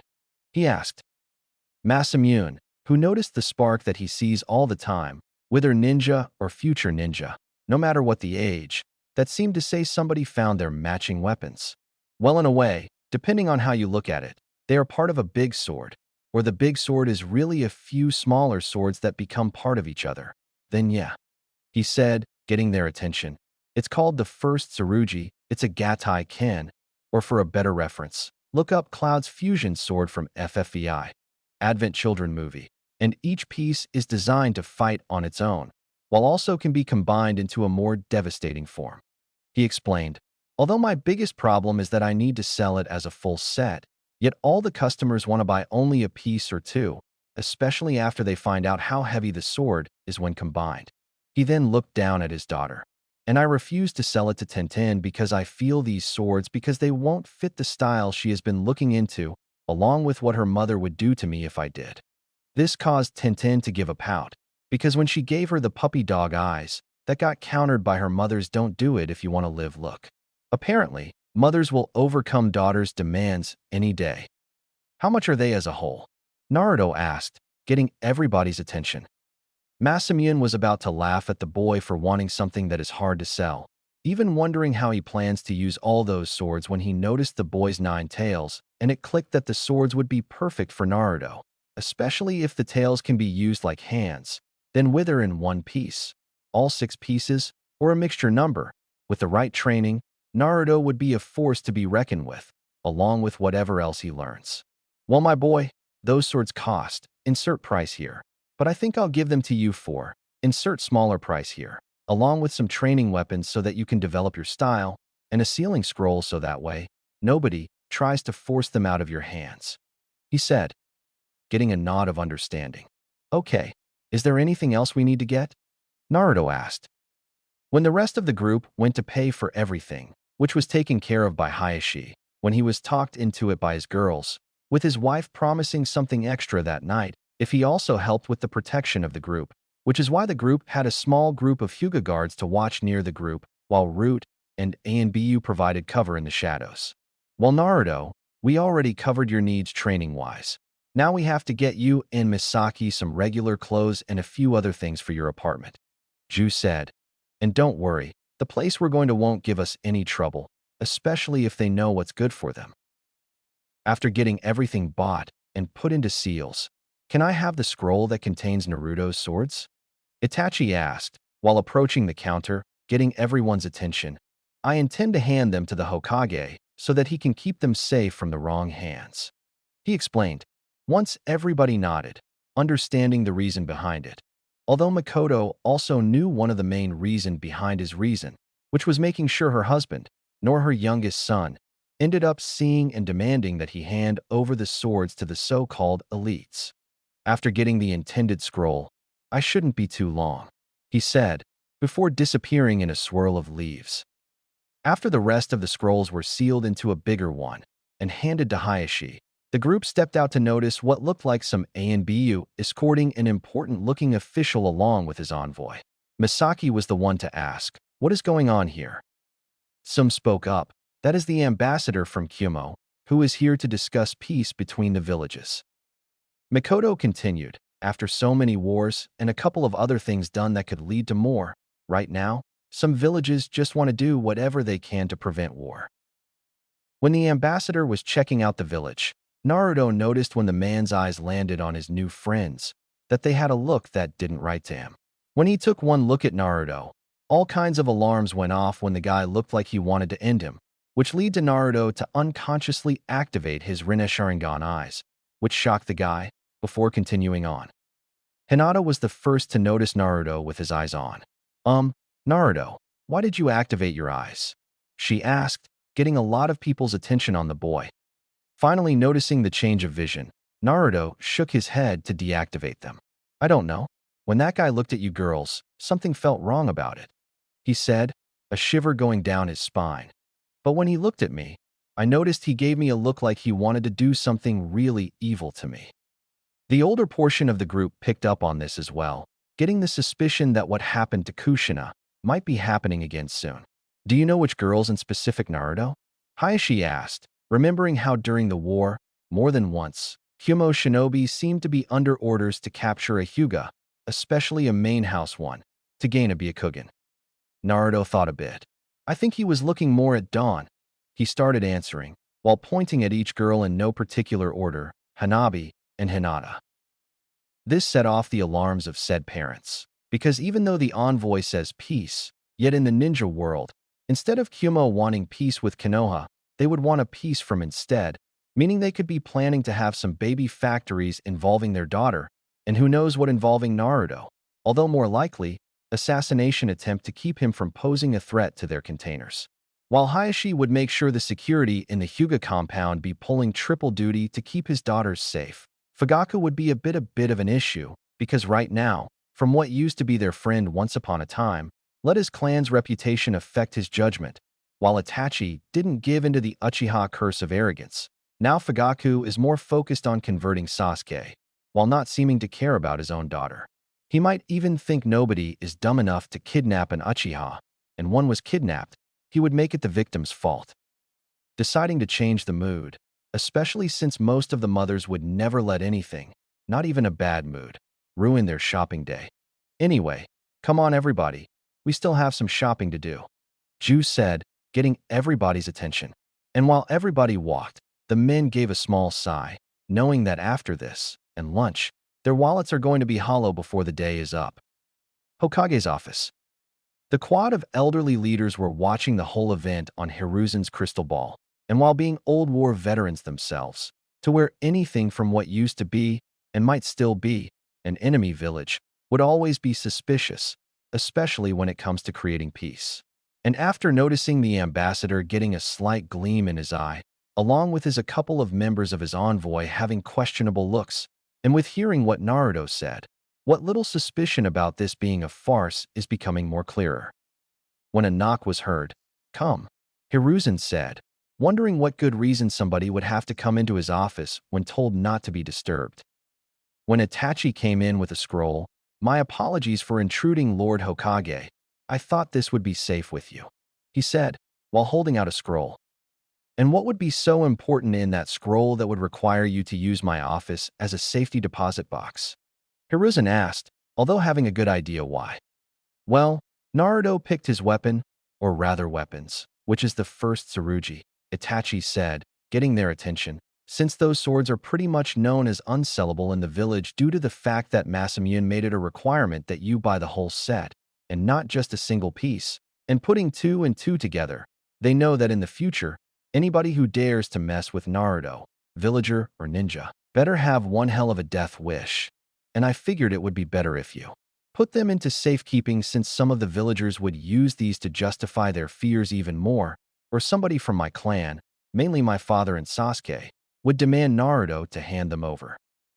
Hiruzen nodded at this, because even though he, his comrades, and most of the clans, as well as good portion of the ninja population, are looking out for Naruto, if the villagers, along with the civilian council, found out that Naruto would become even stronger, since Naruto is still a civilian, they would try to find some laws to abuse to their advantage in order to destroy him. Very well, you can leave them here, and they can be picked up by Naruto when you, or whoever trains him in the ways of the swords, feel that he is ready to retrieve them. The old Tsurutobi said, taking the scroll from one of the few Uchiha willing to work for a living. And Itachi, you might want to tell the parents, especially your mother and Hayashi, that they might want to take extra precaution, because the Kyūmo ambassador might have ulterior motives. Itachi gave a small nod, while calm on the outside, but inside, thinking what he would do to the visitors from Kyūmo if they so much as try anything on his baby sister. "I will, Lord Hokage," the young man said, getting ready to exit, before dropping off one last, and also cryptic, message. "And also, I'm to tell you that certain things should come to fruition real soon, and it won't be long until certain rats are caught in the trap." Hiruzen gave a small nod, before Itachi left to rejoin the group, turning back towards his friends. "Anyway, the reason I called you three here is to see if you recognize the ambassador, or anybody on his envoy. Danzo spoke up, because like a certain pervert, he has his own little spy network set up, mainly because he doesn't fully agree on who the Toad has as most of his spies. The ambassador seems familiar, along with one or two members of his envoy, yet I would need to be here with you in order to confirm some suspicions. The other two elders nodded at this. Agreed, Koru said, especially since one of them seemed to fit the description of one of the Kumo ninja Kushina described that tried to kidnap her all those years ago. Well, either way, we need to make sure that our security is up for double duty, Hiruzen said, getting nods of agreement from the trio. Back to the hero. It is night time, and it has been quite a few hours since Naruto's and Misaki's shopping trip came to an end, along with dealing with store owners/employees trying to throw him out, only for them to be threatened to lose a lot of business from three major ninja clans of Konoha, one of them being the Hyuga, which is considered royalty, and except for one or two brave fools, nobody wanted to risk losing big bucks due to their so-called justified bigotry.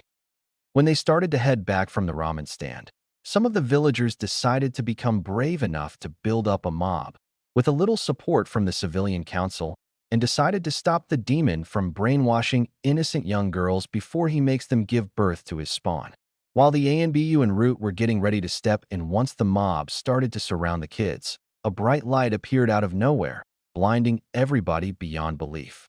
When it died down, everybody opened their eyes to receive a big shock, because standing there before them, looking like they are defending the fox boy and the girl, were Minato Namikaze, the Yellow Flash, and Kushina Uzumaki, the red-hot, blooded habanero, and both look like they are about to have a field day.